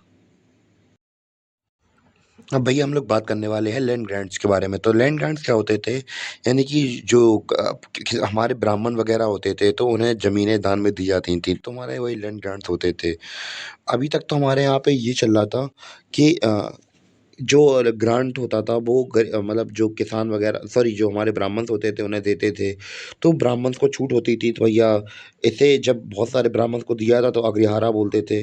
तो अब इसमें क्या होता था कि वो लोग फोर्स लेबर भी करवा सकते थे, रेवेन्यू देना नहीं होता था, यानी कि पैसा वगैरह देना नहीं होता था। तो अब ये सीन चलने लगा था उनके ऑफिसर्स के साथ, यानी कि अब उन्हें लैंड ग्रांट्स मिलने लगे थे एज आ सैलरी के तौर पर। यानी कि अब उनकी सैलरी बंद हो जाएगी, उन्हें एज आ क्या मिलेगा? इनके एडमिनिस्ट्रेशन में उन्हें क्या मिलेगा? लैंड्स ग्रांट कर दी जाएँगी। किसको? ऑफिसर्स को। तो अब जब लैंड ग्रांट कर दी जाएँगी भैया ऑफिसर्स को, तो सैलरी की बजाय दे रहे हैं। आप खुद सोच के देखिए, अगर आप लोग कोई डीएम वगैरह हैं, तो कोई बड़े अधिकारी हैं, तो अगर आपको सैलरी ना देकर भैया कह दिया 2 बीघा ज़मीन आपकी है, खेती कर लो और जो मिले रेवेन्यू वो उठा लेना, वो आपका फ़ायदा होगा और वो ज़मीन आपकी हो जाएगी। तो ऐसा करके सीन ऐसा करके ऑफिसर्स को सैलरी की जगह पे क्या मिलने लगा? लैंड ग्रांट्स मिलने लगे। और इससे क्या होगा? क्या इफ़ेक्ट पड़ने लगेगा धीमे-धीमे? तो यहाँ पे प्रिवेंट तो है कि ब्राह्मण्स को मिल रहा है, पर उसके साथ-साथ ऑफिसर को भी मिल रहा है। और इससे क्या होगा? जो कॉइनेज है, यानी कि कॉइन्स का इस्तेमाल है, अब होगा ही नहीं ज़्यादा से ज़्यादा इस्तेमाल। तो सैलरी वगैरह मिल ही नहीं रही है, तो कॉइनेज का क्या होगा? डिक्लाइन हो जाएगा यहाँ पे, ठीक है? पर हम लोग बात करें कि अब इससे क्या ऑफ़िसर संतुष्ट थे? तो आप खुद देखिए भैया वो कहाँ ऑफ़िसर आदमी, वो कहाँ इतना टाइम मिल रहा है कि कहाँ खेती करने जा रहा। एल नीनो बिगड़ गया, ला नीना बिगड़ गया तो भैया इसकी वजह से और उसे प्रॉब्लम्स होने लगी काफ़ी ज़्यादा कि क्या हो गया, क्या हो गया? अब भैया का पानी ख़त्म हो गया या फिर बारिश ज़्यादा हो गई तो फिर दिक्कत उसे। तो भैया अब वो किसान भैया इनसे खुद जुगाड़ माँग रहा है कि भैया भाई साहब कुछ हो तो दे दो हमें। तो ये सब दिक्कतें देखने को मिल रही पर ओवरऑल उन्होंने कह दिया कि भैया हमारे लिए तो नहीं, खैर बच्चों के लिए जब ज़मीन आई गई है तो बच्चों के लिए काम आएगी, हमारे आने वाली पीढ़ियों के लिए काम आएगी। तो ये सब हमें लैंड ग्रांट देखने को मिल रहा है कि कैसे-कैसे हर्ष के एडमिनिस्ट्रेशन में लैंड ग्रांट्स मिल रहे थे ऑफिसर्स को भी। तो हमने यही समझा कि हमारा जो कॉइनेज है उसका डिक्लाइन हो जाएगा और हम लोग बात करेंगे जो हमारी प्रोवेनेंस यानी कि रियासतों में क्या होता था, अब वो समझते हैं अब। लैंड ग्रांट हमारे हो गए खत्म। हम थोड़ा बहुत बात कर लेते हैं प्रोविडेंशियल एडमिनिस्ट्रेशन के बारे में। यानी कि प्रोविडेंशियल एडमिनिस्ट्रेशन कैसी थी? सबसे पहले ये समझते हैं कि कितनी प्रोविडेंस थी उनके साम्राज्य के अंदर। यानी कि इन्हें कौन-कौन राजा मानता था और कौन-कौन नहीं मानता है। इसका एक्चुअली कोई नंबर नहीं है, तो फिर इसलिए हम लोग कह देंगे कोई नंबर नहीं है वहाँ पे, ठीक है? और हम लोग बात करें कि हमारी जो प्रोविडेंस होती थी उसे क्या बुलाते थे? भुक्ती बुलाते थे और सब डिवीज़न होती थी उसे पटाकास बुलाते थे, ठीक है? और हम लोग बात करें कि और डिस्ट्रिक्ट को किस में ऐसे बाँट दिया था हमने, विषया में डिवाइड कर दिया था और जो डिस्ट्रिक्ट के पति यानी कि हेड होते थे, उसे विषयपति बोलते थे। और हम लोग बात करें जो गाँव होते थे उन्हें ग्राम बोलते थे और जो शहर होते थे वो नगर बोलते थे। और नगरों के बारे और हम लोग बात करें कि वहाँ पे हमें डिस्ट्रिक्ट लेवल पर कुछ ऑफ़िसर्स देखने को मिलते हैं जैसे भोगति, आयुक्ता, सॉरी प्रताप पालिका, पुरुषा, तो ऐसे अलग-अलग ऑफ़िसर्स देखने को मिलते हैं जो कि अलग-अलग ऑफ़िसर्स होते थे, ठीक है? अब हम लोग बातें हैं जो हमारे चाइनीज़ ट्रैवलर हैं उन्होंने क्या-क्या लिखा है इसके बारे में कि लोग कैसे-कैसे रहते थे। तो उन्होंने कहा है कि एस्थेटिक स्ट्रक्चर थे यानी कि बहुत बड़े अच्छा शहर हुआ करता था। और हम लोग बात करें यहाँ पे रॉबरी वग़ैरह बहुत कम होती थी यानी कि सेफ्टी वग़ैरह काफ़ी देख रखते थे वो। और गार्डन थे, म्यूज़ियम थे और इवन कि हम लोग बात करें कि लोग बहुत महँगे कपड़े पहनते थे और यहाँ के लोगों को पसंद था नई चीज़ें सीखना, आर्ट सीखना, तो ये सब उन्हें बहुत ज़्यादा पसंद था।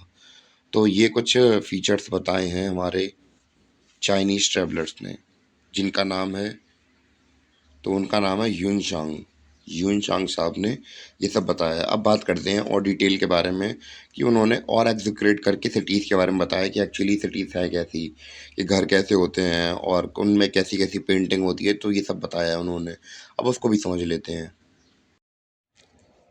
तो जो हमारे यूंग-शांग साहब हैं, तो वो क्या बताते हैं कि जो हमारे शहर हैं, वो एक मोटी-सी थिक वॉल जैसे कि आपको ये इमेज दिख रही है, तो एक मोटी-सी थिक वॉल के अंदर एक शहर बना दिया। उसके अंदर होता है गेट होता है, ठीक है? और घर कैसे बने होते हैं, तो घर ऐसे यहाँ पे किनारे-किनारे छोटे-छोटे से घर बने होते हैं और यहाँ पे वुडन बालकनी होती है यानी कि जो बालकनी यानी कि छइया होता है, वो किससे लकड़ी से बना होता है और यहाँ पे लाइमस्टोन मोर्टार कोटिंग होती है यानी कि उनकी उनके ऊपर लाइम की कोटिंग होती है और हम लोग बात करें जो नीचे की ज़मीन होती है उसमें लीपते वगैरह हैं गाय के गोबर से। तो लिपाई वगैरह अगर आप आज भी चले जाइए काफ़ी गाँव के एरियाज़ के अंदर तो आपको वहाँ पे देखने को मिल जाएगा कि वहाँ पे काफ़ी लोग क्या करते हैं कि जो गोबर वगैरह है वो पोतते हैं, जिससे कीड़े वगैरह दूर रहते हैं, तो ये सब देखने को मिला। तो ये तो भैया आम घर थे और वहाँ पे ऐसा नहीं है कि केवल छोटे घर ही थे, बड़े-बड़े मैंसन्स देखने को मिलते हैं, पब्लिक बिल्डिंग्स देखने को मिलती हैं और बुद्धिस्ट मॉनेस्ट्रीज़ देखने को मिलती हैं क्योंकि भैया बौद्धिज़्म ऑब्वियस सी बात है वहाँ तो बौद्धिज़्म फैल ही रहा था, पर यहाँ तो भैया हाहाकार मची होगी बौद्धिज़्म की क्योंकि राजा सपोर्ट करते हैं, तो बौद्धिज़्म मॉनेस्ट्रीज़ होंगी, विहारास होंगे। विहारास क्या है वही है धर्मशाला वगैरह टाइप में, ठीक है? और जो मोनेस्ट्रीज़ वगैरह होंगी तो वो मल्टी स्टोरेट होंगी वहाँ पे यानी कि अ, 3-4 मंजिल की होंगी और भी होगा कि और ये पके हुए गुम्मों से बनी होंगी। कभी कहीं-कहीं पे हमें देखने को मिल रहा होगा रेड सैंडस्टोन से भैया हमें बिल्डिंग देखने को मिल रही हैं। कहीं-कहीं पे तो ऐसा भी होगा कि मार्बल का स्टोन भी हमें देखने को मिल जाएगा, ठीक है? उम्मीद है कि आपको इतना समझ में आया हो, ठीक है? और भी हमें क्या देखने को मिल रहा है, हर्ष के टाइम पे हमें ये देखने को मिल रहा है कि यहाँ पे जो बिहारास हैं, ऑब्वियस सी बात है कि इन्होंने बौद्धिज़्म को जब इतना पैट्रोनाइज़ कर ही रहे थे, तो जो बिहारास हैं वो तो बनने ही लगेंगे, मोनेस्ट्रीज़ बनने लगेंगी, स्तूपास बनने लगेंगे और हम लोग बात करें कि क्या होगा और हम लोग बात करें कि चैरिटेबल इंस्टीट्यूशन बनने लगेंगे, जैसे कि हम लोग बात करें कोई ट्रैवल करने आ रहा है तो उसके रोकने की सुविधा हुई, या फिर हम लोग बात करें बहुत ज़्यादा गरीब लोग हैं, सिक पीप यहाँ पे ये लिखा है सिक पीपल, यानी कि जो बहुत बीमार व्यक्ति होंगे तो उनकी सेवा करने के लिए चैरिटेबल इंस्टीट्यूशन बनाए जाएँगे, फ्री हॉस्पिटल्स बनाए जाएँगे, तो काफ़ी सुविधाएँ दे रहे हैं हर्ष अपने लोगों को, या फिर कोई बाहर से ट्रैवल करके आता है इनके राज्य के अंदर तो उसको काफ़ी अच्छी सुविधाएँ दी जाती हैं। और इवन कि धर्मशालाएँ जैसे रेस्ट हाउसेज़ हुए, तो ये सब बहुत भारी मात्रा में बनने लगे थे वहाँ पे, तो काफ़ी अच्छी सुविधा दे रहे थे हमारे हर्ष, बाहर से ट्रैवलर्स के लिए या फिर गरीब लोगों के लिए। तो काफ़ी अच्छा टाइम पीरियड रहा इनका, तो ऐसे करके जो हमारे चाइनीज़ ट्रैवलर हैं, शिंशांग हैं, तो उन्होंने काफ़ी अच्छे से डिटेल से बताया है, हमारे इन शहरों के बारे में कि जो शहर थे उनका स्ट्रक्चर कैसा था। अब बस हमारा थोड़ा बहुत पॉइंट ही बचे हैं इनकी सोसाइटी के बारे में, बाकी सब तो ख़त्म हो गया है, मतलब एडमिनिस्ट्रेशन के बारे में, कि अब हम लोग बात करेंगे कि भैया वहाँ का जुडिशियल सिस्टम वगैरह कैसा था, उसको और समझ लेते हैं। तो अब बात करते हैं जस्टिस के बारे में, जो कि हर्षवर्धन के टाइम पीरियड पे दी जाती थी, यानी कि न्याय व्यवस्था क्या थी। तो मीमांसिकास कौन है? मीमांसिकास एक तरीके से कहा जाए तो जज हैं जो कि सज़ा वगैरह देते हैं, ठीक है? मीमांसिकास, ठीक है? और दूसरी बात हम लोग देखते हैं क्रिमिनल लॉ बहुत सीवियर है, यानी कि बहुत खतरनाक है, और हम लोग बात करें जैसे कौन-कौन सी सज़ाएँ मिलती हैं, जैसे वेनिसमेंट हुआ, यानी कि देश निकाला दे दिया, हाथ काट दिए किसी के, और ट्रायल बाय ऑर्डर, ट्रायल अलग-अलग प्रकार से होते हैं, जैसे कि अगर आप लोगों ने गेम्स ऑफ थ्रोन देखी हैं, जैसे ट्रायल बाय कॉम्बैट होता है, और ट्रायल बाय फायर कर देंगे कि आपको आग में जला देंगे, मतलब एक कह देंगे अगर जल के निकल आए तो भैया तुम्हें भगवान की इच्छा है बचने की, तो ये है कि भैया ऊपर से फेंक दें, बहुत ऊंचाई से फेंक दें, अगर बच गए तो फिर मतलब भगवान की इच्छा थी तुम्हें बचाना, या फिर पानी में फेंक दिया तो बच गए तुम, तो इच्छा है भगवान की बचाना। तो ऐसे ट्रायल करवाए जाते हैं। लाइफ इम्प्रिजमेंट कब दी जाती है? तो भैया जब आप कॉन्स्पिरेसी कर रहे हो और किंग के खिलाफ, तब आपको यही सज़ा मिल सकती है। तो ऐसे करके हमें अलग अलग सज़ाएँ देखने को मिलती हैं। तो हमारे जो शॉसिंग हैं, जो चाइनीज़ ट्रैवलर हैं, तो वो क्या कहते हैं इनके लॉ के बारे में, वो भी समझते हैं। तो भैया जो हमारे युंग शांग आए तो उन्होंने क्या कहा? युंग शांग ने कहा कि भैया एक अच्छा हम लोग बात करें लॉ एंड ऑर्डर है, तो जैसे इनके साथ एक्सपीरियंस ये होते थे कि भैया अगर ये रास्तों में होते थे, यानी कि ट्रैवल कर रहे होते थे, तब इनके साथ कई बार चोरी वगैरह हो जाती थी, पर ये जब सेंटर्स में होते थे, यानी कि शहरों में होते थे, तो इनके साथ इतनी ज़्यादा चोरी वगैरह नहीं होती थी, तो इन्होंने यही यही नतीजा निकाला कि हाँ, लॉ ऑर्डर अच्छा है यहाँ का। और इन्होंने लॉ जो एनफोर्सिंग एजेंसीज होती हैं वो भी अच्छी हैं, किन्होंने कहा हमारा इन्हें नहीं कहा। और हम लोग बात करें कॉर्पोरल पनिशमेंट, ये क्या होती थी? इनमें कोड़े वगैरह मार दिए जाते थे, पर हम लोग बात करें डेथ पेनल्टी नहीं मिलती थी इनमें। और जैसे कि अगर हम लोग बात करें कि जो हर्स वगैरह थे ये भी ट्रैवल करते रहते थे काफ़ी, जैसे अशोक वगैरह नहीं ट्रैवल करते थे, लोगों के साथ मिलते थे कि उनकी प्रॉब्लम सुनते थे, तो ऐसे करके उनकी प्रॉब्लम भी सुनते थे हमारे कौन? हर्ष। चलो एक बार थोड़ा-सा रिवाइज़ कर लेते हैं जस्टिस सिस्टम में क्या था। तो हमने देखा था मीमांसकास हमारे जज होते थे, क्रिमिनल लॉज़ बहुत खतरनाक होते थे, जैसे वह देश से निकाला दिया, हाथ वगैरह काट दिए। ट्रायल बाय ऑर्डील, तो ट्रायल बाय ऑर्डील तो हमने पहले ही बता दिया था कि आग में डाल देंगे, ऊँचाई से फेंक देंगे, अगर बच गए तो भगवान की इच्छा है बचाना आपको। और या फिर लाइफ इम्प्रिज़मेंट, यानी कि जीवन भर कारावास, सज़ा कब मिलती थी? जब आप लोग मतलब लॉ को वायलेट करते थे या फिर लॉ को नहीं मानते थे, ठीक है? और या फिर राजा के खिलाफ कॉन्स्पिरेसी करते थे, तो हमें लाइफ इम्प्रिजमेंट देखने को मिलती है।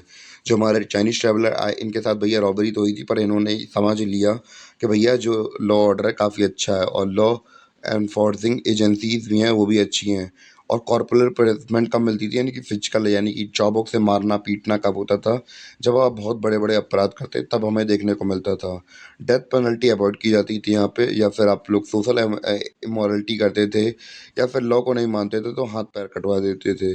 और हमने ये भी देखा था कि जो हमारे हर्ष साहब थे, वो ट्रैवलिंग वगैरह भी करते रहते थे, यानी कि आम लोगों से मिलते थे, उनकी प्रॉब्लम सुनते थे। तो कहीं न कहीं अशोक को देखकर अच्छा लगने लगा कि हाँ, अशोक आसमान में बैठ के देखते होंगे ऊपर से, हाँ, कोई बंदा तो मिला मेरे जैसा कि जो लोगों की सुनता है। तो ये जैसे सिस्टम हमें देखने को मिलता है हर्षवर्धन के टाइम पीरियड पर। हम लोग थोड़ा बहुत बात कर लेते हैं उनका टैक्सेशन सिस्टम के बारे में। यानी कि कर व्यवस्था कैसी थी, यानी कि लोग उस टैक्स वगैरह कैसे लाते थे, हर्षवर्धन वो समझ लेते हैं। तो भागा और हिरण्या के बेसिस पर उनसे टैक्स लिया जाता था। तो भागा क्या होता था और हिरण्य क्या होता था, हम लोग ये समझते हैं। तो भागा क्या होता था, 1/6, यानी कि अगर आपके फसल मतलब जो फसल हुई है तो उसमें से 1/6 पार्ट ले लेते थे। तो उस अगर कोई सामान के बदले सामान ले रहे हैं, जैसे कि अगर फसल ही ले रहे हैं सीधे सीधे, तो उसे भागा बोलते थे। अगर वही अगर कैश में ले लें, यानी कि पैसों के रूप में ले लें, तो इसे हिरण्य बोलते थे। और उस समय की हम लोग बात करें कि ज़्यादा इतना टैक्स लेते नहीं थे। इवन कि आज की सरकार हमसे ज़्यादा टैक्स लेती है, पर उस समय की सरकार, यानी कि जो हमारे हर्षवर्धन थे, वो ज़्यादा टैक्स भी चार्ज नहीं करते थे उन लोगों से। और जो हमारे शुन शांग हैं, उन्होंने भी कहा है कि भैया काफ़ी अच्छे मतलब इतना टैक्स नहीं लगता था लोगों पर, और हल थोड़ा बहुत ही टैक्स लिया जाता, ज़्यादा टैक्स नहीं लिया जाता था। और उन्होंने कहा है कि भैया जो रेवेन्यू है वो 4 पार्ट में डिवाइडेड था। पहला पार्ट था कि वो स्टेट अफेयर्स में खर्च होता था, दूसरा पार्ट स्कॉलर्स के लिए, तीसरा भैया जो पब्लिक सर्वेंट हैं, जो ऑफिशियल्स हैं, उनकी सैलरीज़ को लेकर, और चौथा था रिलीजियस पर्पस को लेकर, यानी कि धार्मिक गतिविधियों को लेकर। यानी कि हमें ये देखने को मिलता है, सोच के देखिए 25-25% में ये सारी चीज़ें बँट गई हैं, तो काफ़ी बड़ा हिस्सा रिलीजियस पर्पस के तौर पर भी जाता था। यानी कि इससे ये समझ में आता है कि भैया जो हमारे हर्षवर्धन थे, काफ़ी धार्मिक आदमी थे, तो ये सब हमें देखने को मिलता है। अब थोड़ी बहुत पब्लिक लाइफ अब हम लोग थोड़ा बहुत उन चाइनीज़ ट्रैवलर्स के बारे में देख लेते हैं, क्योंकि भैया टैक्सेशन हो गया अपना ख़त्म। उम्मीद है कि आपको टैक्सेशन समझ में आई होगी, कैसे-कैसे वहाँ पे टैक्सेशन वगैरह कर प्रणाली चलती थी। तो हमने क्या क्या देखा, भागा और हिरण्य चलता था इसमें। भागा क्या होता था, भागा कुछ पार्ट ले लेते थे, यानी काइंड के रूप में, यानी कि फसल ही ले लेते थे। और हिरण्य क्या होता था, 1/6 टैक्स चार्ज करते थे। और ये हिरण्य में ये होता था कि कैश में ले लेते थे। और हम लोग बात करें कि वहाँ पे कोई वली के वगैरह का कोई रेफरेंस नहीं मिलता है। और जो इतना टैक्स लगता नहीं था लोगों के ऊपर, वो इतना हैवी था नहीं। और जो हमारा टैक्स था वो 4 पार्ट में डिवाइड कर दिया गया था। एक पार्ट जाता था स्टेट के लिए, दूसरा जाता था स्कॉलर्स के लिए, तीसरा जाता था ऑफिशियल और पब्लिक सर्वेंट्स के लिए, और चौथा जाता था धार्मिक कर्म कांडों के लिए। ठीक है? तो ये ऐसे करके हमारा जो टैक्सेशन है या फिर रेवेन्यू है वो खत्म हो जाता है। हाँ, तो हमने अब देखा कि भैया जो हमारा पाटलिपुत्र था, पहले तो यहाँ पे बहुत ज़्यादा ट्रेड कॉमर्स होता था, बाद में ये डिक्लाइन होने लगा। फिर हमने देखा जब ये डिक्लाइन होने लगा, तो उसके बाद क्या हुआ कि हमारा जो पाटलिपुत्र था वो तो भैया डिक्लाइन कर रहा था, क्योंकि पहले तो यहाँ पे काफ़ी ट्रेड कॉमर्स हो रहा था, पर बाद में डिक्लाइन होने लगा और कन्नौज क्या होने लगा, राइज़ होने लगा। फिर जब हम लोग अब इतना आपने जब समझ ही लिया है कि भैया हमारा पाटलिपुत्र डिक्लाइन कर गया और कन्नौज राइज़ कर गया, अब हम लोग थोड़ा बहुत जान लेते हैं किसके बारे में। हम लोग अब थोड़ी बहुत बात करेंगे किसके बारे में? हम लोग बात करेंगे शंग के बारे में। तो ये क्या, एक चाइनीज़ पिलग्रिमेज थे, यानी कि चाइनीज़ यात्री थे, जो कि 630 से लेकर 643 तक इंडिया में घूमे, और काफ़ी अच्छे से पूरे इंडिया को भ्रमण किया इन्होंने। हर का बहुत जो साम्राज्य था उसको घूमा, पुलकेशिन को घूमा। तो एक तरीके से हम लोग बात करें, फ़ाहीन के बाद हम लोग बात करें यही आए, और इन्होंने काफ़ी अच्छे से इंडिया घूमा और काफ़ी अच्छे से भारत भ्रमण किया। अभी हम आपको मैप दिखाते हैं कि भैया इनने कहाँ से कहाँ तक घूमा था। पहले हम मैप दिखा दे रहे हैं, फिर बाद में इनके बारे में बताते हैं। तो देखिए, यहाँ चाइना से निकले, ये यहाँ से आते हुए गए, यहाँ से दनहांग, तुर्फन, और यहाँ पे समरकंद, समरकंद से यहाँ पे तक्षशिला, तक्षशिला से यहाँ पे आए, वैशाली वगैरह में घूमे। और यहाँ पे नालंदा कम से कम 3 साल रहे, सबसे ज़्यादा यहीं पे रहे, क्योंकि भैया यहाँ पे वो पढ़ाई कर रहे थे, अपनी पढ़ाई के 3 साल कंप्लीट की इन्होंने। फिर भैया यहाँ पे नीचे निकले, नीचे पहुँचे कांचीपुरम, कांचीपुरम से नासिक, फिर अजंता में बौद्धिज़्म की गुफाएं थी, तो भैया वहाँ स्टडी करने पहुँच गए। तो काफ़ी अच्छी यात्राएं रहीं। पुलकेतन सेकंड के बारे में बताया कि हाँ, काफ़ी अच्छे राजा थे। और पल्लवास के पास भी गए, और वहाँ से घूमते घूमते घूमते वहीं का फिर वापस यहाँ से निकल गए, और यहाँ पे फिर अपने वापस जगह पे पहुँच गए। तो ऐसे करके इन्होंने काफ़ी ज़्यादा ट्रैवलिंग की थी। तो ये उनका ट्रेड रूट, मतलब ये उनका रूट था, कहाँ से कहाँ तक वो घूमे थे पूरा पूरा। उम्मीद है कि आपको समझ में आ गया होगा। तो अब थोड़ा बहुत पढ़ लेते हैं इनके बारे में। तो भैया इन्हें जाना जाता है प्रिंस ऑफ ट्रैवलर के नाम से, क्योंकि भैया इन्होंने बुद्धा से रिलेटेड ज़्यादा से ज़्यादा गुफाएं हैं, जो चीज़ें थी वहाँ पे घूमे हैं। और इन्होंने एक किताब लिखी है जिसका नाम शी यू की है, और इसमें इन्होंने अपने एक्सपीरियंस वगैरह लिखे हैं। और कहाँ के वेस्टर्न वर्ल्ड के, तो मतलब अपने इंडिया के बारे में काफ़ी कुछ लिखा हुआ है अपनी सी यू की के बारे में, सी यू की में। और इन्होंने काफ़ी साल हर्ष के कोर्ट में बिताए, और वाइडली पूरे इंडिया भर में हम बात करें, घूमे घूमे फिरे वहाँ पे। और इन्होंने भैया राजश्री के साथ मिलके इन्फ्लुएंस किया किसको, हर्ष को इन्फ्लुएंस किया, और उन्हें बुद्धिज़्म की तरफ मोड़ दिया था। और इनकी अच्छी दोस्ती हो गई थी किसके साथ, फ्रेंडशिप किसके साथ, हर्षवर्धन के साथ। और काफ़ी कुछ, बहुत कुछ अच्छा लिखा है इन्होंने कन्नौज के बारे में, हर्षवर्धन के बारे में।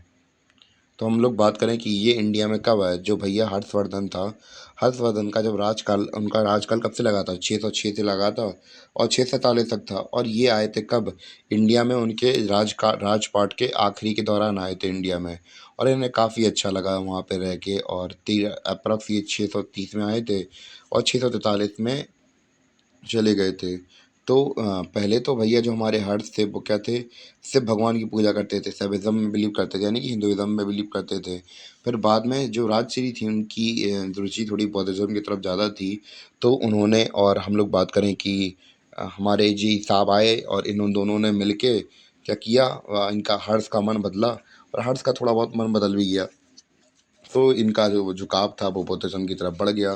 तो इससे हुआ क्या कि भैया ये अशोका की तरह ही थे कि भैया रिलीजियस टॉलरेंस करनी है, जैसे कि अशोका अच्छे व्यक्ति थे, तो वैसे भी इन्होंने भी किया। और जैसे स्लॉटर वगैरह हुआ, एनिमल मीट वगैरह हुआ, इसके ऊपर रिस्ट्रिक्शंस लगने लगीं, और दो बुद्धिस्ट असेंबली करवाई इन्होंने। और जो दोनों बहुत ज़्यादा कॉन्ट्रोवर्शियल भी हैं, तो उनको समझते हैं पहले। तो अब हम लोग बात करेंगे दो असेंबलीज़ के बारे में जो कि बहुत ज़्यादा कॉन्ट्रोवर्शियल है। तो एक तो है कन्नौज की, और दूसरी है प्रयागराज की। तो दो असेंबली करवाई थी हर्षवर्धन ने। तो कन्नौज वाली में कम से कम 20 राजा आए थे। उसमें हम बात करें असम के राजा, अ, जैसे कि ये हमारे कौन थे, भास्कर वर्मन, और दूसरे ध्रुवसेन सेकंड, जिनके बारे में हम लोगों ने ध्रुवसेन मौखी जब के बारे में जब बता रहे थे, तब डिस्कशन किया था कि भैया कैसे जो ध्रुवसेन है वो अपने दामाद ससुर साहब की असेंबली में पहुंच गए थे। तो भैया जैसे जिया जी फ़ोन करते हैं, जैसे ससुर साहब फ़ोन करते हैं, तो वैसे ही दामाद पहुंच जाते हैं। तो वही हमने डिस्कशन किया था, उसी के बारे में था। तो भैया हम लोग बात करें, 20 किंग्स आए थे। और ऐसा नहीं था केवल एक धर्म के लोग आए, तो डिबेट करने के लिए अलग अलग धर्म को बुलाया गया था। जैसे ब्राह्मण्स हुए, बुद्धिस्ट काउंसिल जरूरी थी, पर हम लोग बात करें ब्राह्मण्स को बुलाया गया, जैन्स को बुलाया गया, तो अलग अलग लोगों को बुलाया गया। और वहाँ पे क्या सीन चल रहा था। और हम लोग बात करें जब कन्नौज में ये किया जा रहा, तो ये महायान बुद्धिज़्म की तरफ से था। और क्या किया गया कि वहाँ पे दो मूर्तियों का जिक्र हमें सुनने को मिलता है। तो दो मूर्तियाँ थीं, एक मूर्तियों को, एक सोने की बड़ी सी मूर्ति बनवाई गई थी एक लंबे से पिलर के ऊपर। तो और एक छोटी सी मूर्ति थी जिसे टांग के हर्षवर्धन भी नाच रहे थे। लोग ऐसा कहते हैं कि भैया वो खुश होकर नाचते थे कि बुद्धा आए ऐसे करके नाच रहे थे उसे पकड़ के। तो हम लोग बात करें जो बड़ी मूर्ति थी, तो कुछ दिन बीत गए, तो भैया सावन का जो हमारे ट्रैवलर थे, चाइनीज ट्रैवलर थे, उनका स्वागत के लिए उन्हें बुलाया गया। उनसे कहा गया कि भैया आपको कुछ स्पीच दीजिए। तो भैया वो थोड़ी बहुत स्पीच दी उनने, और बस उनने कहा कि भैया किसी को कुछ पूछना हो तो भैया पूछ लो, हर्षवर्धन ने कहा।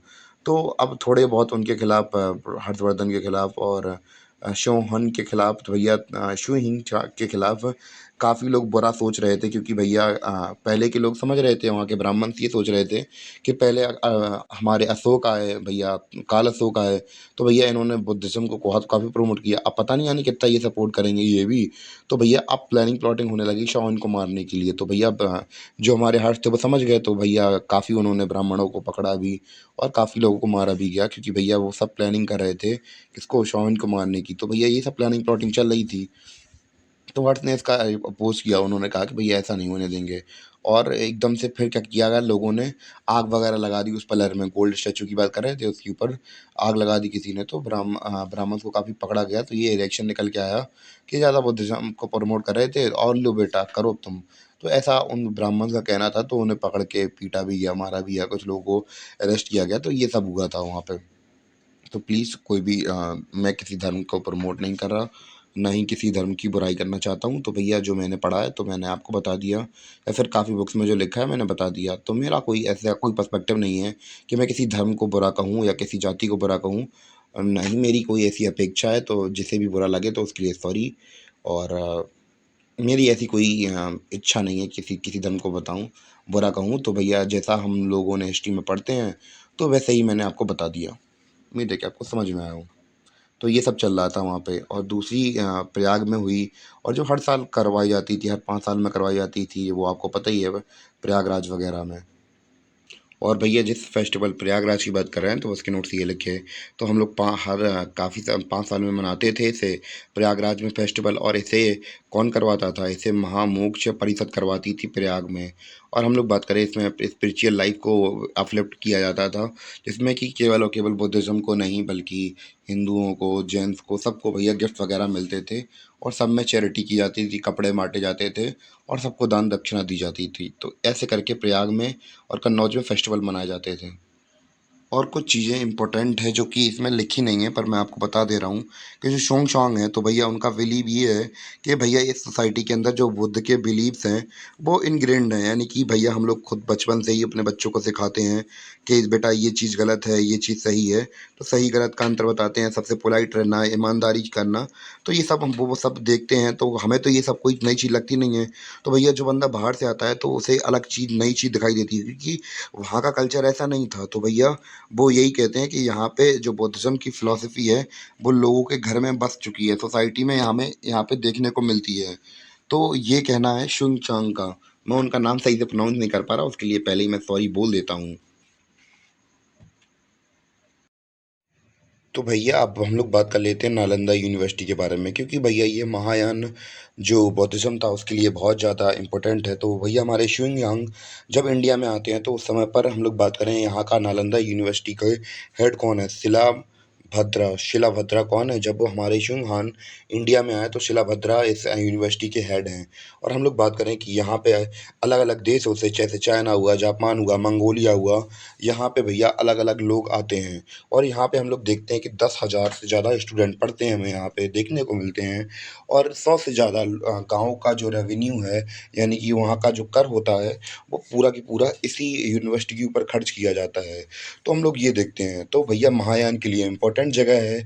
और हम लोग ये भी देखते हैं कि जो यहाँ के टीचर्स हैं, यहाँ पे टीचर बनना भैया बहुत ज़्यादा मुश्किल है, कि भैया आपको बीए की डिग्री से काम नहीं चलने वाला है।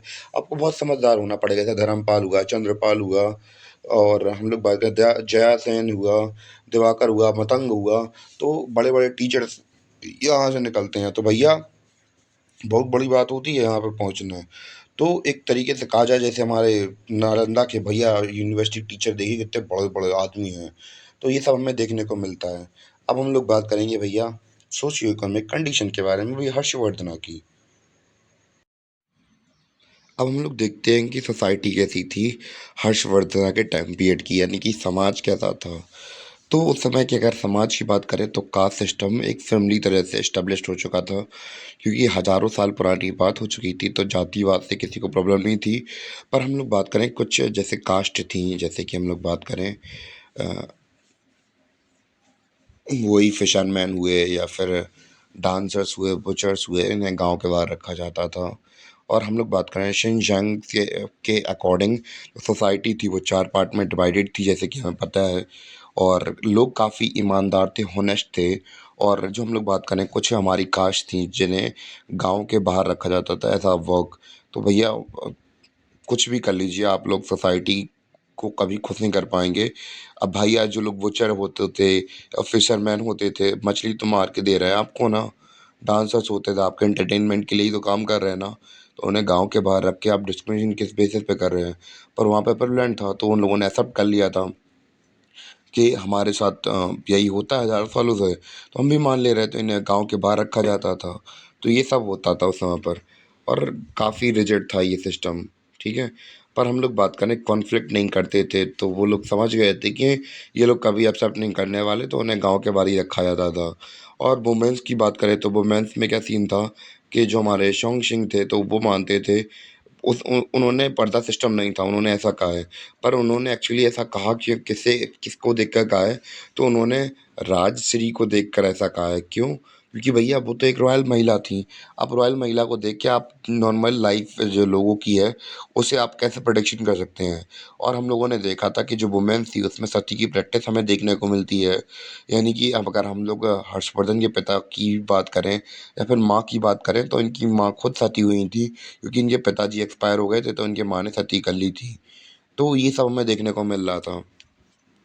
और एजुकेशन की बात की जाए तो एजुकेशन हम लोग बात करें, स्टूडेंट कौन से लेकर कहाँ तक होते थे, 9 से लेकर 30 साल तक के बच्चे पढ़ सकते थे।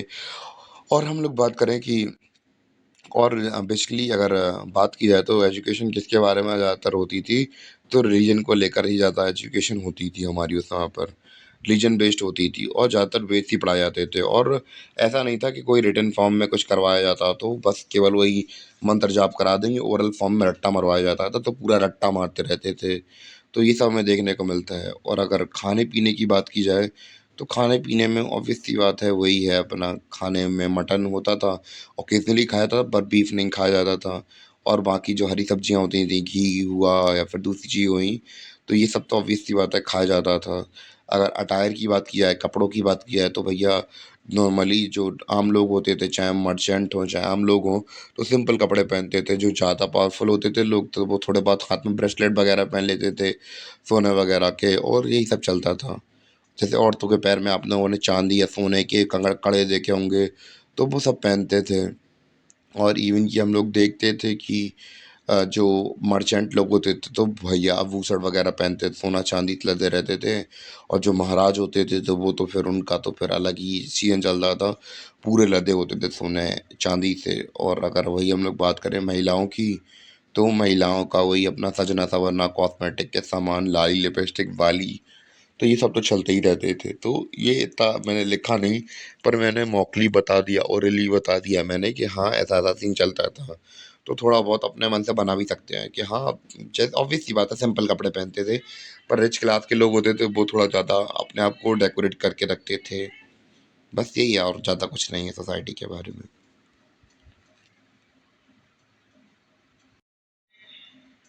तो ये कुछ सोसाइटी के बारे में थोड़ा बहुत एक्स्ट्रा लिखा हुआ है, जो कि हमने अभी बताया था। जैसे अनटचेबल्स को बाहर रखा हुआ जाता था। और पहले नोट्स बना लीजिए आप लोग यहाँ पे। और हम लोग बात करें, इनकी दूसरी ऑब्जर्वेशन थी, और कि भैया जो यहाँ की इंडिया में प्रॉस्पेरिटी देख के ये अमेज़्ड हो गए थे। यहाँ के स्टैंडर्ड ऑफ लिविंग बहुत ज़्यादा थे, और जो कैपिटल थी वो भैया रिप्लेस कर दी गई थी पाटलिपुत्र से कन्नौज में। और हम लोग बात करें, कास्ट सिस्टम बहुत ज़्यादा प्रेवलेंट थी हिंदू सोसाइटी में। ऑनियन और गार्लिक का इस्तेमाल लोग बहुत कम करते थे। और सती की हम लोग बात करें, सती बहुत ज़्यादा प्रेवलेंट थी उस समय पर, क्योंकि भैया हमने देखा था कि हर्षवर्धन की माँ खुद सती हुई थी। और हमने देखा कि नालंदा यूनिवर्सिटी के बारे में डिटेल्ड अकाउंट मिलते हैं हमें इनके टाइम पीरियड के। और क्योंकि भैया ये खुद वहाँ पे पढ़ने गए थे, और इनके बाद के जितने भी स्कॉलर्स होंगे वो वहाँ पे पढ़ने जाएंगे, काफ़ी कुछ लिखेंगे। और यहाँ पे अलग अलग प्रकार के कपड़े बनाए जाते थे यहाँ पे इनके एरा में। हम लोग देख लेते हैं, बुद्धिज़्म के बारे में हमने बता ही दिया था कि यहाँ पे 18 सेक्ट में डिवाइडेड था उसके टाइम पीरियड पर। नालंदा, जो कि मतलब बुद्धिस्ट मॉन्क वगैरह आते थे।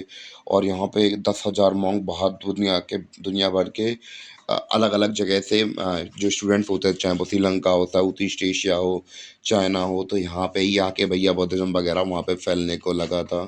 और यहाँ पे हम लोग बात करें, महायान फिलॉसफी को प्रमोट किया जाता था, महायान फिलॉसफी को पढ़ाया जाता था।